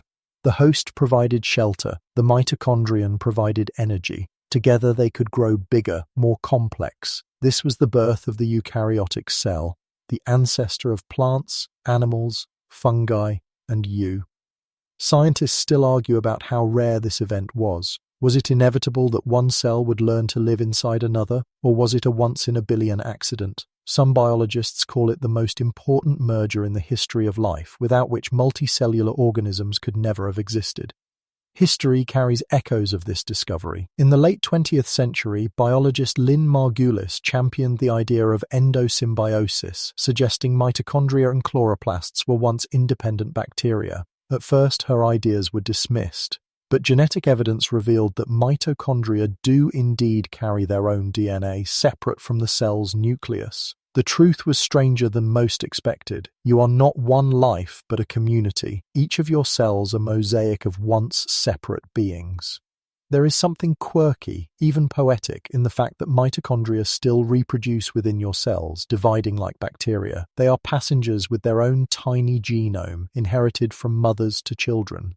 When you breathe oxygen, they use it to power your thoughts, your heartbeat, your dreams. The ancestors of these little engines were once free-living microbes, perhaps drifting in shallow seas. Now they hum quietly inside you, essential, invisible. Chloroplasts tell a similar story. In plants, another cell once swallowed a photosynthetic bacterium, and instead of digesting it, formed a partnership. That captured bacterium became the chloroplast, the green engine that converts sunlight into sugars. Without this ancient alliance, no forests would sway, no fields of wheat would wave, no oxygen would fill the air. Pause and imagine it. A world without symbiosis. Life may have remained small, limited, microbial. No trees, no animals, no humans. Just endless mats of bacteria, quiet and simple. The great explosion of diversity in the Cambrian, the rise of creatures with limbs and eyes, depended first on these quiet mergers in the deep past. Quirky beliefs about tiny life pepper history too. Before microscopes, people did not know cells existed. Disease was blamed on miasma, bad air, or on imbalances of humours in the body. It was not until the 17th century, when Antonia van Leeuwenhoek peered through lenses and saw animalcules swimming in a drop of water, that the hidden world revealed itself. Imagine his wonder, seeing for the first time the teeming universe of cells that had always been there.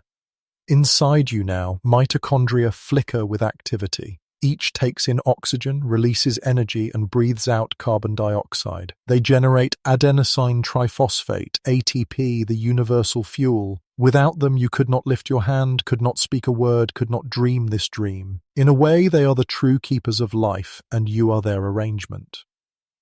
Scientists still argue about the timeline of these events. Did eukaryotes first emerge 2 billion years ago or earlier? Did mitochondria come first? Or did complexity begin before the merger? Some even speculate that Earth may be unusually suited for such symbiosis, and that elsewhere in the galaxy, life might never progress beyond microbes. If so, then you are not only rare but astonishingly rare, the result of one cell choosing partnership over destruction. Picture yourself shrinking smaller and smaller until you stand inside a cell. Around you rise the nucleus, storing DNA like a library of instructions.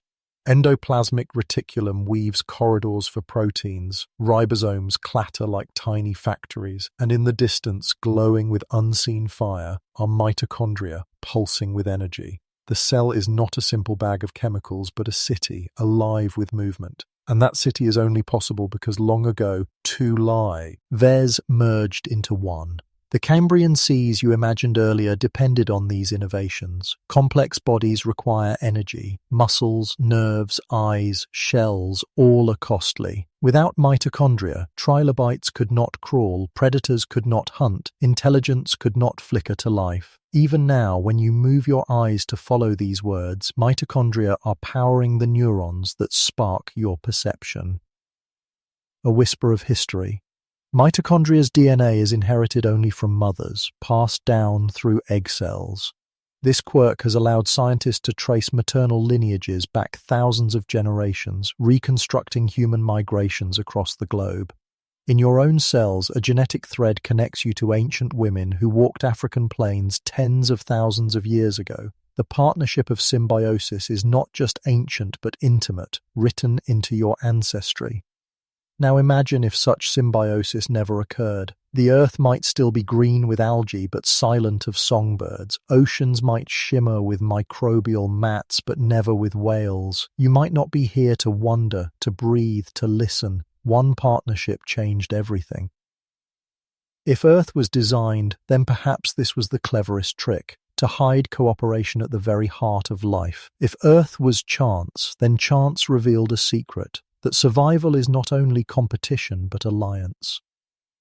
As you drift towards sleep, imagine every breath you take powering countless mitochondria within you. They hum like tiny stars, burning oxygen, keeping you alive. They are reminders that the miracle of life is not always loud or grand. Sometimes it is microscopic, hidden, and quietly eternal. And again, softly, the familiar whisper. This didn't have to be this way, but it is. Symbiotic, shared, alive.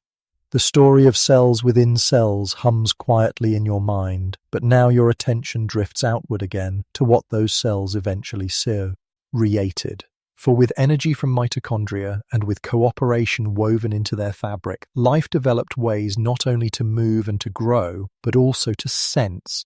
Tonight you walk slowly into the birth of perception. The rise of eyes, ears, noses, skin, and tongues, the senses that connect life to the world. To sense is to survive, but it is also to experience beauty. And as you close your own eyes in the quiet, you begin to realize how much of your existence is built upon those early sensory gifts. Imagine the first glimmers of sight. At first, there were only light-sensitive patches on cells, primitive pigments that could distinguish brightness from darkness. In shallow seas, that was enough. to know whether you were drifting into shadow, whether something loomed above. Over time, those patches deepened into cups, narrowing light into direction. Then came lenses, focusing images. Within the Cambrian seas, trilobites possessed compound eyes, mosaics of lenses capturing the world in a fractured but vivid panorama. Predator and prey alike gained an advantage. To see was to anticipate, to chase, to flee. Scientists still argue about whether eyes evolved once and were adapted in countless lineages, or whether they arose independently multiple times. Either way, their spread was explosive. Eyes transformed evolution itself, fueling the arms race of vision, camouflage, speed, agility. You are a distant heir to that transformation. Historical notes remind you how long humans puzzled over the eye. In ancient Greece, some philosophers believed eyes emitted beams of light that touched objects. It wasn't until centuries later that optics revealed the truth. Light enters the eye, not the other way around, but the poetry of that early belief lingers, that perhaps vision was a projection of the soul. Quirky tales too abound. In the Middle Ages, some thought staring too long at a basilisk could kill, its gaze deadly. Though mythical, such stories show how deeply humans feared and revered the power of vision. To see or to be seen was to hold power. Now shift to hearing. Long before words, sound carried meaning. The first ears were not delicate shells like yours, but simple vibrations sensed by skin or hair-like cilia. Tiny creatures felt the rumble of predators, the splash of water, the call of mates. Over eons, these vibrations became refined into organs that could detect pitch, rhythm, direction. Insects developed antennae, fish developed lateral lines. Mammals evolved ears with bones tuned to amplify sound. The human ear contains the smallest bones in your body, the malleus, incus, and stapes. They whisper vibrations from eardrum to cochlea, where hair cells dance with sound waves. Those signals become music, speech, lullabies. Without them, the world would be silent. Imagine a night without crickets, a dawn without birdsong, a life without voices. Sound is not just survival, but connection. Scientists still argue whether language, dependent on hearing and speech, was inevitable once complex brains evolved, or whether it is unique to humanity. What is certain is that ears gave rise to culture as much as to survival. Now move to smell and taste. Chemical senses are ancient, older than eyes or ears. Even bacteria detect chemicals, swimming toward nutrients away from toxins. For early animals, smell meant finding food, avoiding danger, recognizing kin. Taste-guided choices, sweet for energy, bitter for poison, salty for balance. These senses still shape you. Each bite of fruit, each scent of rain on dry soil connects you to an ancient survival toolkit. History has its curiosities here too. In 17th century Europe, doctors sometimes prescribed sniffing powdered herbs or vinegar-soaked sponges to strengthen the brain. They believed strong scents could realign health. Though the medicine was misguided, it shows how intimately people connected smell with vitality, and perhaps they were not wrong in Symbiosis. Irrit, scent can stir memory, emotion, even comfort. And then touch. The sense so constant you rarely think of it. Skin is your largest organ, a vast plane of receptors tuned to pressure, temperature, texture. With it, you know the softness of fabric, the warmth of fire, the sting of cold wind. Touch connects you to others too. A hand held, a hug, a pat on the shoulder. Without it, you would be isolated in your own body. Scientists still argue how deeply touch shapes development, but studies show infants deprived of it struggle to thrive. Touch is not optional. It is life itself woven into sensation. Now imagine Earth without senses. Creatures would drift blindly, deaf, numb, unaware of one another. Evolution might stagnate in silence and darkness. Instead, life burst into awareness, turning the world into a symphony of color, sound, taste, scent, and touch. Each sense a doorway, each doorway an invitation to interact. Consider how senses shaped culture. Eyes gave rise to painting and astronomy, ears to music and poetry, touch to sculpture and craft, smell and taste inspired cooking, feasts, rituals. Human history is not only a march of survival, but an expansion of perception. Every work of art, every song, every meal is rooted in biology's ancient invention, and quirky human traditions echo this truth. In the 19th century, some believed that staring at certain paintings too long could overwhelm the senses, causing Stendhal syndrome, dizziness in the face of beauty. Whether myth or not, it reminds you how powerful perception can be, enough to unbalance the mind. As you rest, close your eyes and notice your senses. You hear the faint hum around you. You feel fabric against skin. You taste the memory of your last meal. You smell the air. You see darkness painted with imagined light. You are a cathedral of perception, built on millions of years of evolutionary invention.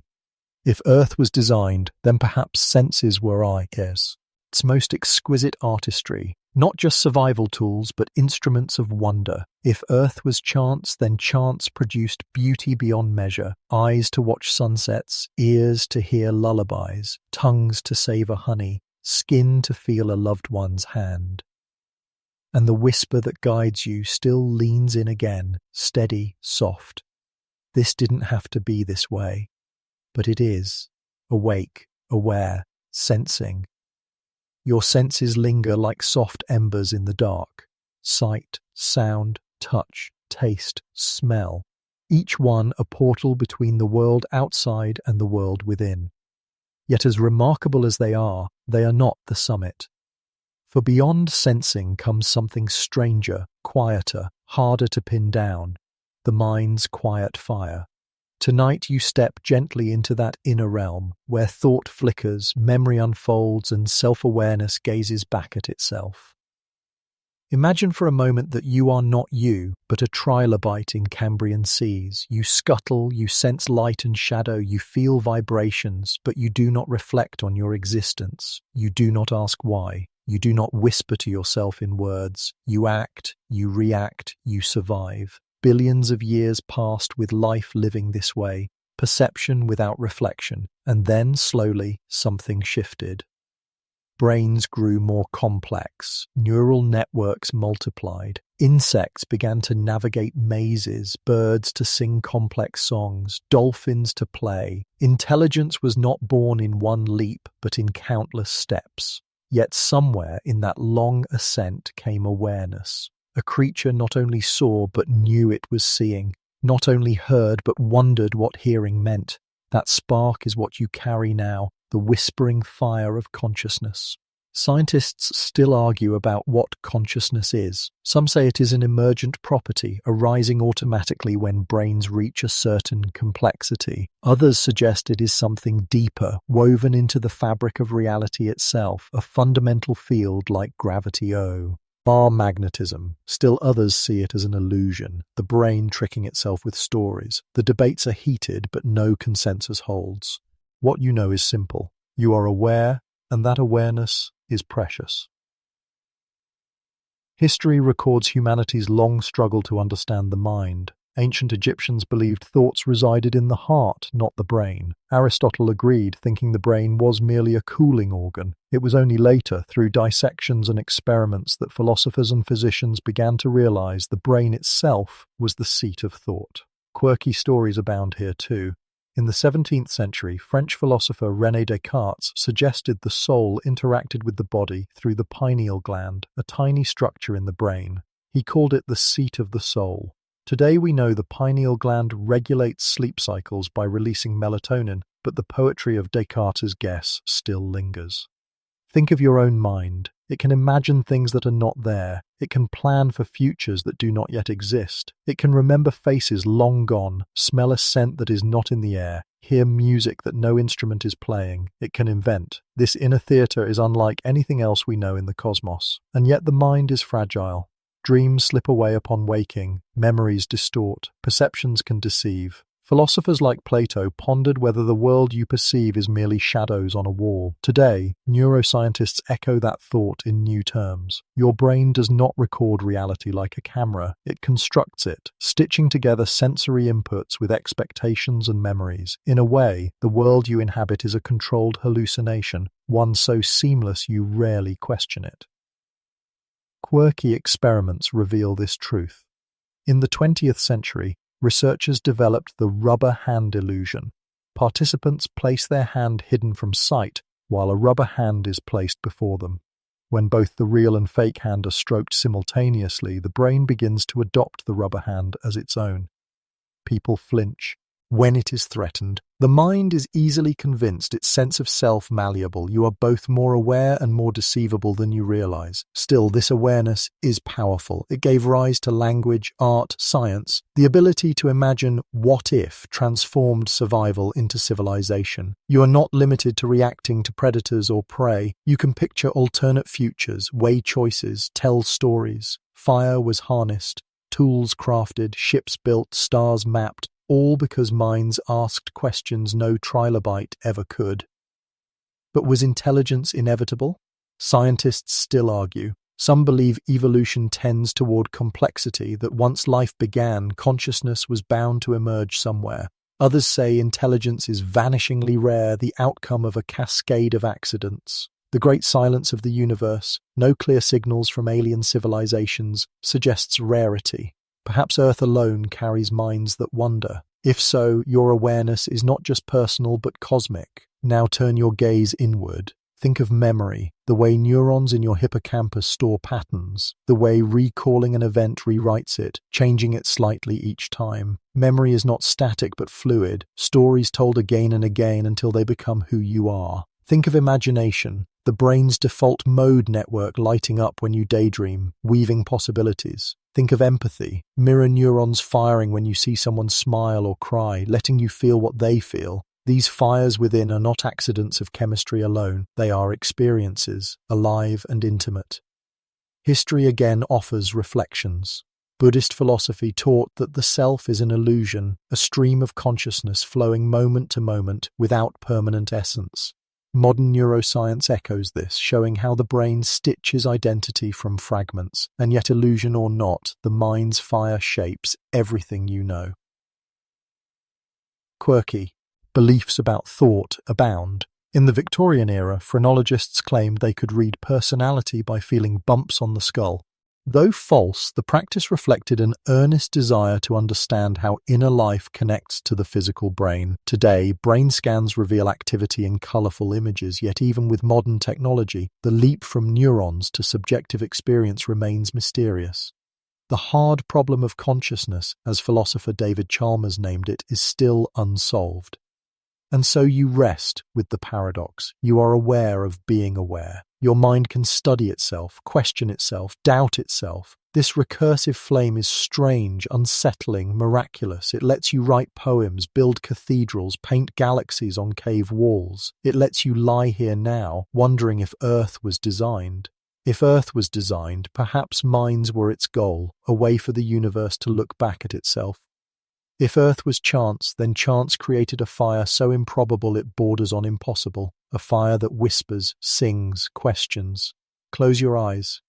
Within the darkness, your mind still glows. Thoughts drift, images flicker, stories form. It is quieter now, but the fire remains. The familiar whisper returns, as steady as breath. This didn't have to be this way, but it is, aware, self-reflective, burning softly in the night. The fire of the mind glows softly within you, and yet even as you savor its warmth, your thoughts stretch outward. You are not alone in this cosmos, at least not in possibility. Tonight you drift into the great silence of the stars, into the search for neighbors who may or may not exist. You are carried across light years into the mystery of rarity, into the question of whether Earth's orchestra is unique or whether distant worlds hum with their own songs. Picture yourself reclining beneath a night sky far from city lights. Above you, countless stars sparkle, each one a sun, many with planets. It seems impossible that only Earth would bear life, and yet, despite decades of searching, no signal, no whisper, no visitor has arrived. This tension between the abundance of stars and the absence of proof is one of the great riddles of your age. Astronomers have found thousands of exoplanets, worlds orbiting other stars. Some are hot Jupiters, scorched giants hugging their suns. Others are super-Earths, rocky planets larger than your own. A few sit in the habitable zone, that Goldilocks distance where liquid water could flow. The ingredients seem common: carbon, hydrogen, nitrogen, oxygen, all scattered abundantly through space. And still, Earth remains the only world where life is known. Scientists still argue whether this means life is truly rare or whether it is simply hard to detect. Microbes may be common, but intelligence may be vanishingly scarce. The leap from chemistry to consciousness could be a filter so difficult that few, if any, other planets pass through. This is the puzzle called the Fermi paradox. Where is everybody? History gives context. In 1950, physicist Enrico Fermi asked that very question over lunch with colleagues. If intelligent life is probable, why no evidence? His casual remark seeded decades of speculation. Since then, theories have multiplied. Perhaps civilizations destroy themselves before they can spread. Perhaps they are hiding, watching silently. Perhaps Earth is early, or late, or simply ignored. Quirky ideas pepper the debate. In the 1970s, astronomer John Ball proposed the zoo hypothesis, that advanced aliens know of Earth but deliberately leave it undisturbed, as humans might avoid interfering with wildlife in a reserve. It is a whimsical thought, that you may be watched but never touched. Others imagine civilizations communicating in ways you cannot detect, using physics you do not yet understand. Consider how humans have searched. The SETI project, the search for extraterrestrial intelligence, has scanned the skies for radio signals. Vast dishes turn silently, listening for a whisper among the stars. So far, only one signal has ever stood out. The 1977 WOW signal, a burst of radio lasting 72 seconds. It never repeated. Some think it was interference, others still wonder. The mystery remains. And yet, even silence is information. Perhaps it means that Earth's combination of factors is breathtakingly rare. A stable star, a protective magnetic field, plate tectonics recycling nutrients, a large moon stabilizing tilt, a planet not too hot, not too cold, not too dry, not too volatile.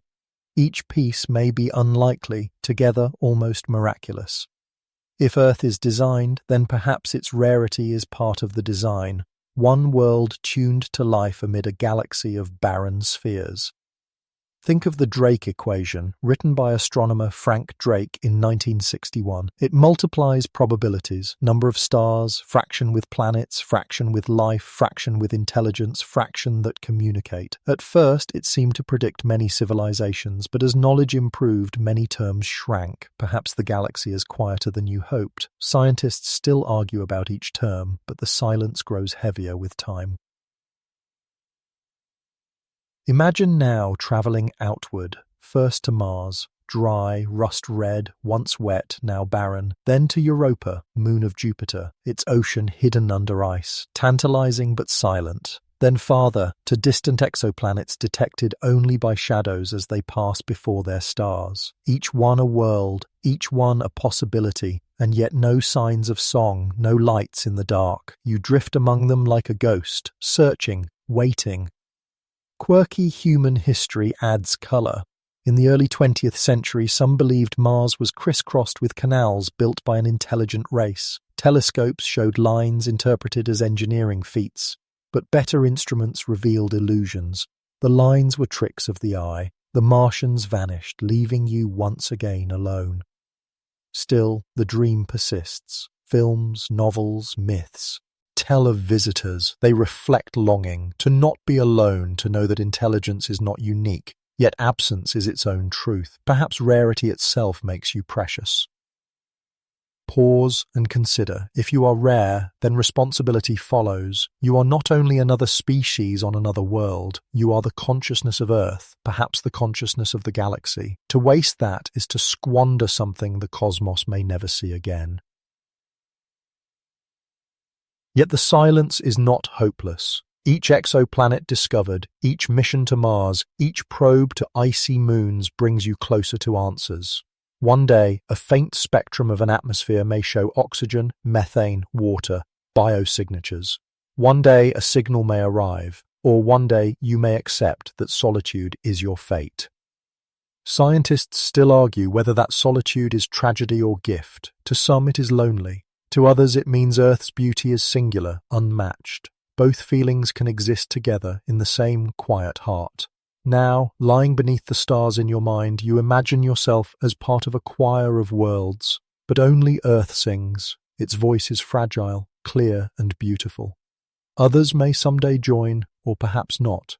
But tonight you listen, grateful for the melody. And again the whisper comes, patient and steady. This didn't have to be this way, but it is, rare, singing, alone in the silence. The silence of the stars still lingers in your thoughts, heavy and mysterious. But now your imagination pulls you toward the idea of barriers, the invisible thresholds that life must cross to reach where you are now.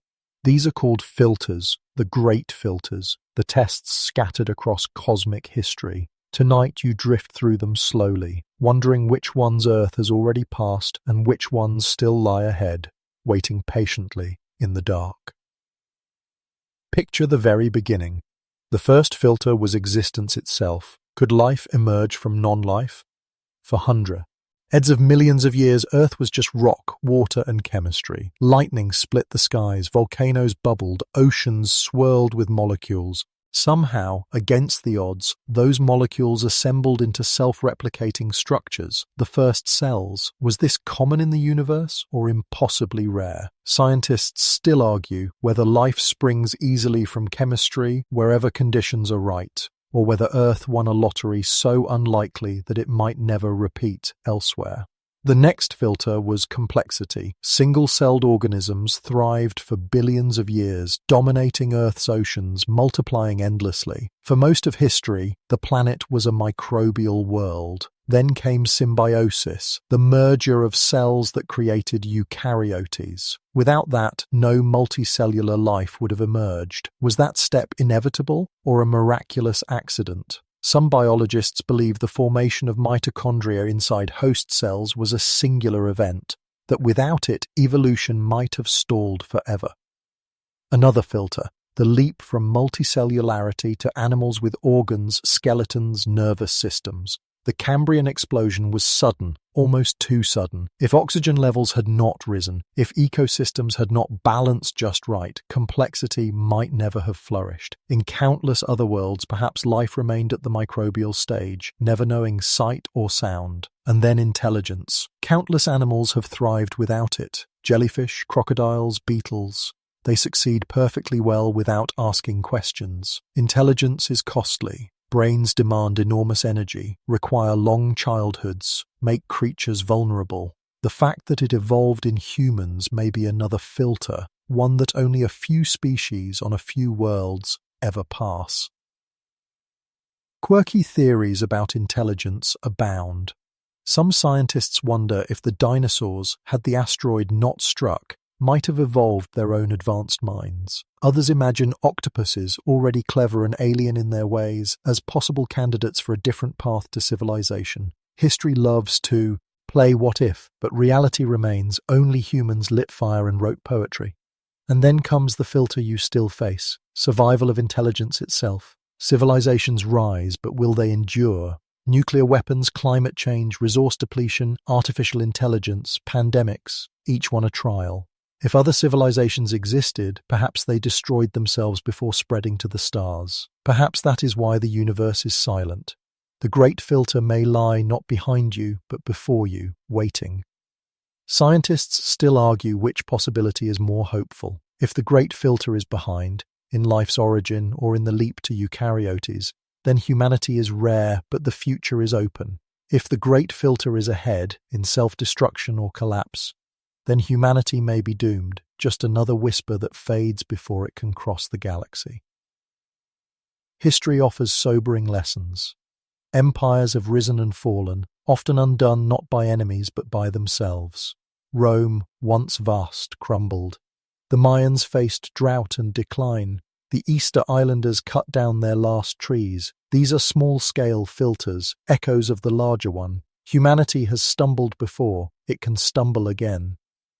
Quirky beliefs echo humanity's anxieties. In the Cold War, some feared not only nuclear annihilation, but nuclear winter, a long, dark era in which crops would fail and civilizations starve. Artists, writers, and filmmakers imagined worlds after catastrophe, teaching lessons of caution. Even myths carry filters, floods, apocalypses, cycles of destruction and rebirth. The idea that survival is fragile has always haunted human thought. Now imagine drifting through each filter as if through a series of gates. The first gate was chemistry to biology.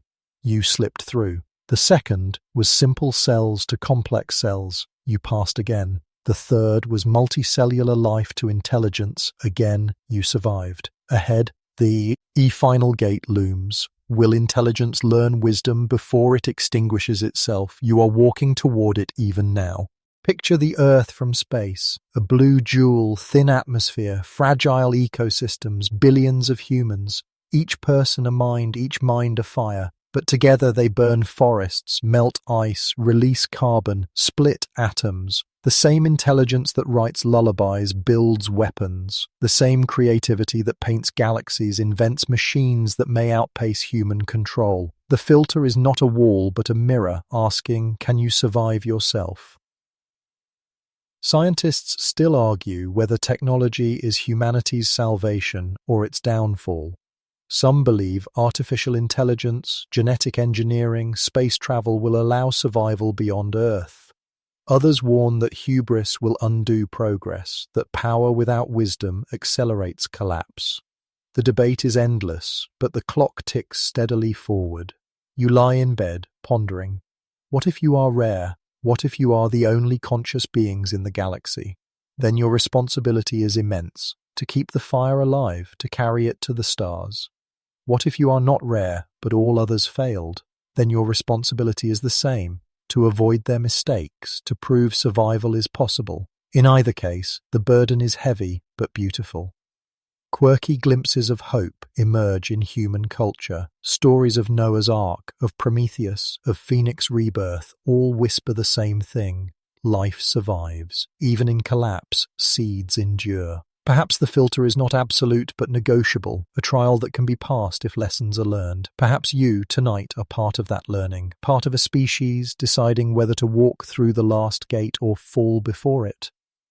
The whisper comes again, steady, woven into your thoughts. This didn't have to be this way, but it is, filtered, tested, fragile, carrying the weight of futures unseen. You have walked through filters and silence, and now you linger at the crossroads of possibility. Was Earth and everything upon it a designed created ion, or was it an accident of chance? Tonight you float in this debate where scientists, philosophers, theologians and dreamers have gathered for centuries, each offering their own answers, each voice rising and fading like waves upon a shore. Imagine first the case for design. The Earth seems tuned with eerie precision. Its orbit rests in the narrow habitable zone. Its tilt gifts seasons. Its atmosphere balances oxygen just shy of combustion, yet rich enough to sustain breath. Its magnetic field shields against cosmic radiation. Its moon steadies its axis. Its water behaves unlike most liquids, expanding when frozen so that ice floats, insulating oceans beneath. Each detail seems convenient, almost too convenient, as though arranged deliberately. This perspective is known as the anthropic principle. The universe appears designed for life because only in such a universe could observers like you exist. Quirky thinkers in history embraced this view in varied ways. In the 18th century, William Paley argued that just as finding a watch on a path implies a watchmaker, so too does the complexity of life imply a designer. His famous watchmaker analogy influenced generations until Darwin's theory of evolution offered another path, complexity through natural selection, without foresight or plan. Yet Paley's question still lingers. Does the appearance of design require a designer? Scientists still argue this point. Some see fine-tuning as proof of intention, others see it as selection bias. If countless universes exist, only those with conditions suitable for life would produce observers. Multiverse theories suggest you live in one of many, each with different physical laws. To you it feels special, but it may simply be survivorship. Now imagine the case for accident. Earth is one planet circling one star among billions in one galaxy among trillions. Probability alone, or such vastness, may guarantee that somewhere conditions align. No plan, no guiding hand, only the inevitability of chance. Just as pebbles on a beach form patterns without a sculptor, so too may Earth's features be the outcome of randomness shaped by physics. Quirky beliefs have emerged at this end as well. In the 19th century, some naturalists suggested that humans were destined to appear, that evolution had direction, that intelligence was inevitable. Others countered with harsh chance. Had the asteroid not struck the dinosaurs, mammals might have remained small and nocturnal forever. No guarantee existed. You are not destiny, but accident, an outcome that could easily not have happened.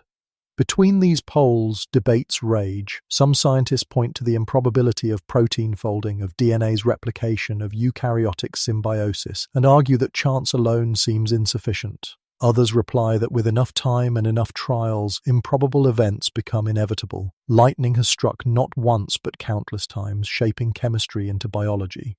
History is filled with attempts to reconcile. Ancient cultures imagined gods sculpting clay into people, breathing life into dust. Philosophers imagined a world soul, an intelligence behind nature. In the Enlightenment, the concept of deism rose, a creator who wound the universe like a clock and then stepped back, letting it run without interference. Today, scientists explore the mathematics of chaos, emergence, and probability, weaving chance into explanation. And still, questions remain. If design exists, why is it imperfect? The human eye has a blind spot. The back strains under upright posture. Viruses, earthquakes, extinctions ravage life. These flaws seem less like deliberate design and more like jury-rigged accidents of evolution. But if accident explains everything, why do conditions align so finely, as though balanced on a knife's edge? Quirky experiments echo this mystery. In the 20th century, physicists calculated that if the strength g of gravity was slightly different, stars would not form. If the charge of electrons shifted slightly, chemistry would not function. These cosmic constants seem tuned for life. Are they design or coincidence in an unseen multiverse? Scientists still argue, unable to settle. As you lie here, you weigh the comfort of each answer. To believe in design is to feel chosen, intended, part of a plan. To believe in chance is to feel lucky, fragile, a miracle of probability. Both inspire awe, both provoke humility. Whether the earth was made for you or you simply emerged upon it, the effect is the same. Here you are, breathing, aware. Pause now and imagine a coin spinning in slow motion. On one side, design. On the other, accident. The coin twirls endlessly, refusing to land. Perhaps the truth is both, or neither, or something stranger beyond human grasp. What matters, as you drift, is not the final answer, but the wonder of the question. History has shown that humans thrive in wonder. Myths, religions, sciences, each an attempt to stitch meaning into the cosmos. Some found gods in the stars, others found equations, some prayed, others calculated. All shared the same yearning, to know why. That yearning itself may be the clearest sign of design or the most beautiful accident. Quirky echoes again. Ancient philosophers in India imagined a cosmic game, the universe as play, not plan. Modern cosmologists sometimes use similar metaphors, describing reality as emergent, playful, dancing between chaos and order. Whether divine or random, the universe does not sit stiffly, it flows. As you breathe deeply, you realize the debate may never resolve, and perhaps it should not. To know too firmly might end the wonder, flatten the mystery. The question of design or accident is itself a doorway, inviting reflection, imagination, humility, and as always the whisper returns, calm and gentle, wrapping the edges of your thought. This didn't have to be this way, but it is. balanced between plan and chance, between purpose and chaos, a world of questions beneath the stars. The coin of chance and design still spins slowly in your mind, but now you tilt toward an even stranger possibility, that perhaps Earth was not only designed but programmed. Tonight you step softly into the whispers of simulation, into the suggestion that everything you see, feel, and remember could be the output of a vast computation, a digital dream crafted by entities beyond your perception. Imagine the room around you, the walls, the bed, your own hands. They feel solid, undeniable, yet you know at their core they are atoms, mostly empty space, patterns of energy. Already reality is stranger than it seems. Now stretch that thought further. What if those patterns themselves are instructions, lines of code in some unimaginable system? What if the laws of physics are not laws but algorithms, rules executed tirelessly by a cosmic processor? This idea is not entirely new. Ancient philosophies toyed with similar dreams. Hindu thinkers spoke of Maya, the illusion of the material world, a veil concealing deeper reality. Plato imagined shadows on the wall of a cave, suggesting your senses show only a projection of truth. These early voices did not speak of computers, but their echoes align eerily with modern speculation. In 2003, philosopher Nick Bostrom formalized the simulation hypothesis, arguing that at least one of three statements must be true. Civilizations never reach a stage where they can simulate universes, or if they do, they choose not to. Or most disturbingly, if they do, and they run many simulations, then it is far more probable you are in a simulation than in the single base reality. Scientists still argue over the logic, but the thought experiment cannot be dismissed easily. Quirky evidence is sometimes proposed. Some physicists suggest the universe may have a maximum resolution like pixels on a screen. If so, perhaps reality has a smallest unit of space and time, a Planck length and Planck time, beneath which nothing exists. If the universe is digital, perhaps these limits are the grid of the simulation. Others speculate that cosmic rays might arrive with patterns betraying underlying code. So far, evidence is thin, but the possibility lingers. History records other flirtations with this thought. In the 17th century, philosopher Gottfried Leibniz proposed that reality is made of monads, indivisible units reflecting the whole. Though metaphysical, the idea rhymes with the modern vision of bits of information composing reality. In the 20th century, John Wheeler, a physicist, suggested it from bit, that every particle, every field, derives its existence from binary yes-no choices, like the ones and zeros of computation. But why would anyone simulate a universe? Quirky answers abound. Some suggest advanced civilizations might run simulations for research, to study evolution, physics, or social dynamics. Others imagine it as entertainment, vast games played with cosmic scope. Some theologians even reframe God as the ultimate programmer, creating not through clay or breath but through code. Scientists still argue whether such speculations are testable. Some dismiss the simulation hypothesis as philosophy, not science. Others hunt for anomalies, glitches, inconsistencies, hints that the program stutters. Reports of déjà vu, of strange coincidences, of mathematical elegance in physics equations are sometimes playfully framed as evidence, but so far nothing conclusive appears. The simulation remains unproven, but not impossible. Quirky beliefs in everyday culture echo the idea. In the late 20th century, video games expanded rapidly, creating virtual worlds so detailed that players lose themselves for hours. The rise of virtual reality headsets blurs the line further. If humans can build worlds so immersive, why couldn't a far more advanced civilization build one indistinguishable from reality itself? As technology accelerates, the thought grows less far-fetched. Pause for a moment and consider the feeling this provokes. If you are simulated, does it lessen your meaning, or does it deepen it, making your choices the very heart of the program? Perhaps the designers watch to see how you live, how you wonder, how you love. Perhaps every sigh and every dream is data. Or perhaps they do not watch at all, letting the simulation unfold unattended, like a garden set loose. History again offers parallel myths. Some cultures told stories of trickster gods weaving illusions, of worlds within worlds, of dreamers dreaming other dreamers. The Aztecs imagined life as a dream dreamt by the gods, fleeting and fragile. The simulation hypothesis is a modern costume for an ancient thought that reality may not be what it seems. Scientists still argue about whether it matters. If everything you perceive is simulated, the laws of physics still apply, the sun still rises, your body still needs sleep. The simulation would be your reality with no escape. In that sense, the question may be unanswerable or irrelevant, yet the allure persists because it hints that behind the stars lies something even greater, some deeper architecture of existence. Quirky experiments in imagination invite you to test the idea. Close your eyes and imagine that when you open them again, the room blinks slightly, the walls shimmer, the clock skips. Would you believe you had glimpsed the code, or would you dismiss it as fatigue, as dream? Perhaps the very idea of glitches in the matrix is planted, a joke by the programmers. And yet the whisper comes, steady as always, wrapping even this strange speculation.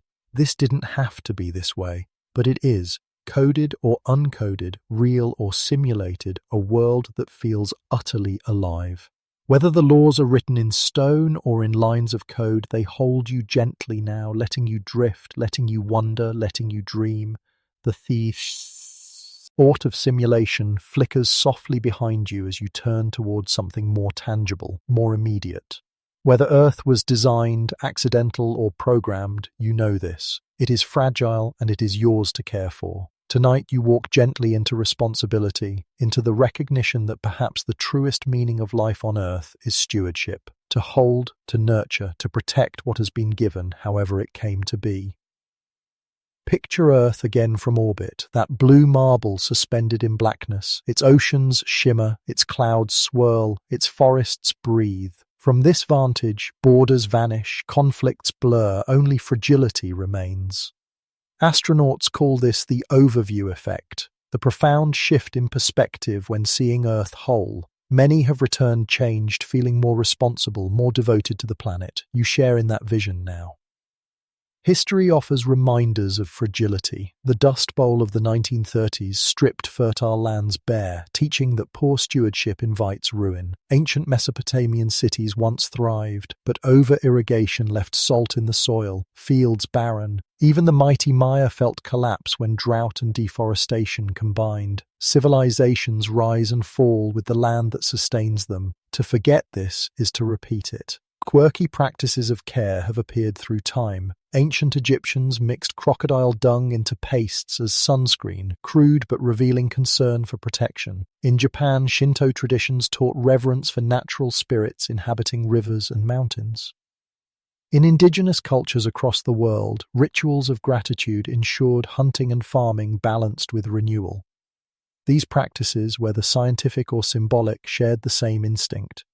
Earth is not infinite, and care is essential. Scientists still argue how dire the present moment is. Some warn of tipping points in climate, melting ice sheets, mass extinctions. Others argue that innovation and adaptation will soften the blows, that technology may buy time. The truth likely lies between danger is real, but possibility for healing remains. The filter of responsibility is before you now. Pause and think of water. Each drop cycles endlessly, from ocean to cloud to rain to river. Humans can pollute it, hoard it, waste it, but they cannot make more. Think of soil, centuries in the making, a skin so thin yet vital for every crop. Think of air, invisible but vulnerable, absorbing smoke and gases until balance trembles. Each element is simple, but each sustains everything you know. And then the fire of humanity. With your intelligence, you have learned to split atoms, to edit genomes, to alter climates. The same ingenuity that paints galaxies can also unravel ecosystems. Responsibility is not optional. It is the price of knowledge. Whether designed or accidental, Earth asks you now, will you protect what cradles you? Quirky stories illustrate this. In the 20th century, a proposal was made to detonate nuclear bombs to create artificial harbors, the so-called Project Plowshare. It seemed inventive, but the dangers were immense. Sometimes creativity outpaces wisdom. Responsibility means slowing down, weighing consequences, remembering fragility. Scientists still argue what form responsibility should take. Some advocate geoengineering, bold interventions like mirrors in space or chemicals in the sky to cool the planet. Others urge restraint, conservation, harmony with natural cycles. Each approach carries risk, each debate continues. What matters is the recognition that the Earth is not indestructible, that choices matter. As you lie quietly now, imagine yourself as a guardian, not a conqueror. Each breath you take is borrowed from trees. Each meal you eat depends on soil and water. Each heartbeat is part of Earth's rhythm. To care for Earth is to care for yourself, for your children, for strangers yet unborn. Responsibility is not a burden, but a gift, the chance to honor the improbable miracle of existence.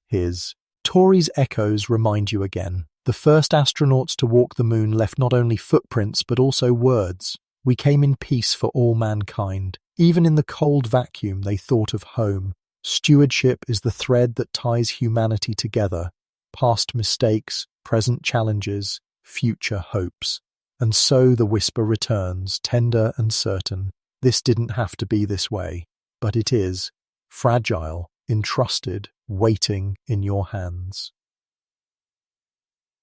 Section 20. The threads of responsibility weave gently into the fabric of your thoughts, but now the journey carries you to its quiet end. You have wandered from design to accident, from filters to simulations, from cosmic silences to Earth's fragility. Tonight you arrive at reflection, the final weaving together of wonder and rest, the closing of this long story. Imagine yourself standing once more at the edge of the beginning. The seas are young, the air thick with haze, the first cells trembling into being. You have walked with them through fire and extinction, through chance and miracle. You have seen minds ignite, civilizations rise, and questions multiply. And through it all, one truth endures. This didn't have to be this way, yet it is, and that is reason enough for awe. History hums around you still. Ancient scribes carved myths into stone, believing they preserved the order of the cosmos. Greek philosophers debated whether the universe had purpose or was infinite accident. Medieval scholars sought harmony between faith and reason. Modern scientists built telescopes, smashed atoms, wrote equations on chalkboards. Each was seeking the same thing you seek now: meaning, connection, understanding. Their answers differed, but the yearning was one. Quirky echoes remind you of the diversity of human wonder. Some believed Earth rested on the back of a turtle, infinite turtles below. Some charted astrology, mapping destinies to the stars. Some believed comets were omens, others that they were dirty snowballs. These varied lenses all reflect the same restless fire, the need to explain why Earth, why life, why you.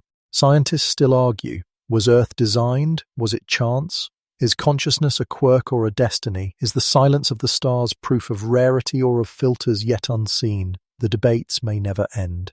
Perhaps they should not, for certainty is heavy, but wonder is light. Wonder allows rest. Pause here, breathe deeply. Feel the room around you, the softness of the bed, the steady rhythm of your breath. Let the enormity of the cosmos fade to background, a lullaby of galaxies humming faintly. What matters now is not answers, but calm. You are here, alive, aware. You carry the whole story within you. If Earth was designed, you are part of its design. If Earth was chance, you are its miracle. If Earth is simulated, you are still real in every way that matters. In every version of truth, your existence is wondrous. The whisper comes one last time, softer than ever, like breath against your ear. This didn't have to be this way, but it is, and that is enough. Now let the imagery dim, like a candle burning low. The stars blur into a haze. The questions soften, fading into silence. Earth itself folds gently into dream, and you, carried by the tide of this long story, drift towards sleep. The journey slows now, every sound and thought softening into distance. You have traveled across billions of years tonight, through oceans and skies, through chance and purpose, through the very fabric of reality itself. You have looked upon Earth as accident and design, as fragile and resilient, as alone and yet luminous. And now, in this quiet space, all those ideas rest together like leaves floating on still water. The body settles, the mind loosens its grip, each breath deepens, lengthens, carrying you further from the sharp edges of waking thought. The stars still shine, but they shine faintly now, no longer demanding questions, no longer stirring restlessness. They are simply there, far away, eternal night lanterns burning quietly. You feel the weight of blankets, the rhythm of your heart, the ease of surrender. You recognize that all the wonder of Earth and the cosmos still exists, even as you drift away from it. It waits for you tomorrow. Tonight, your only task is to rest. Imagine yourself lying beneath an ancient tree, its branches stretching high, its roots deep in soil. The tree does not hurry. It grows slowly, patiently, season by season. You are like that tree now. You are allowed to be still, to be present, to let time pass without urgency. Sleep draws near. It comes like a tide, gentle and certain, carrying you into its cool waters. You do not need to resist. You do not need to hold on. Let go. And so, with a soft whisper, "Good night, traveller. May your dreams be kind, may your rest be deep, and may you wake renewed beneath the same stars that have always watched over you."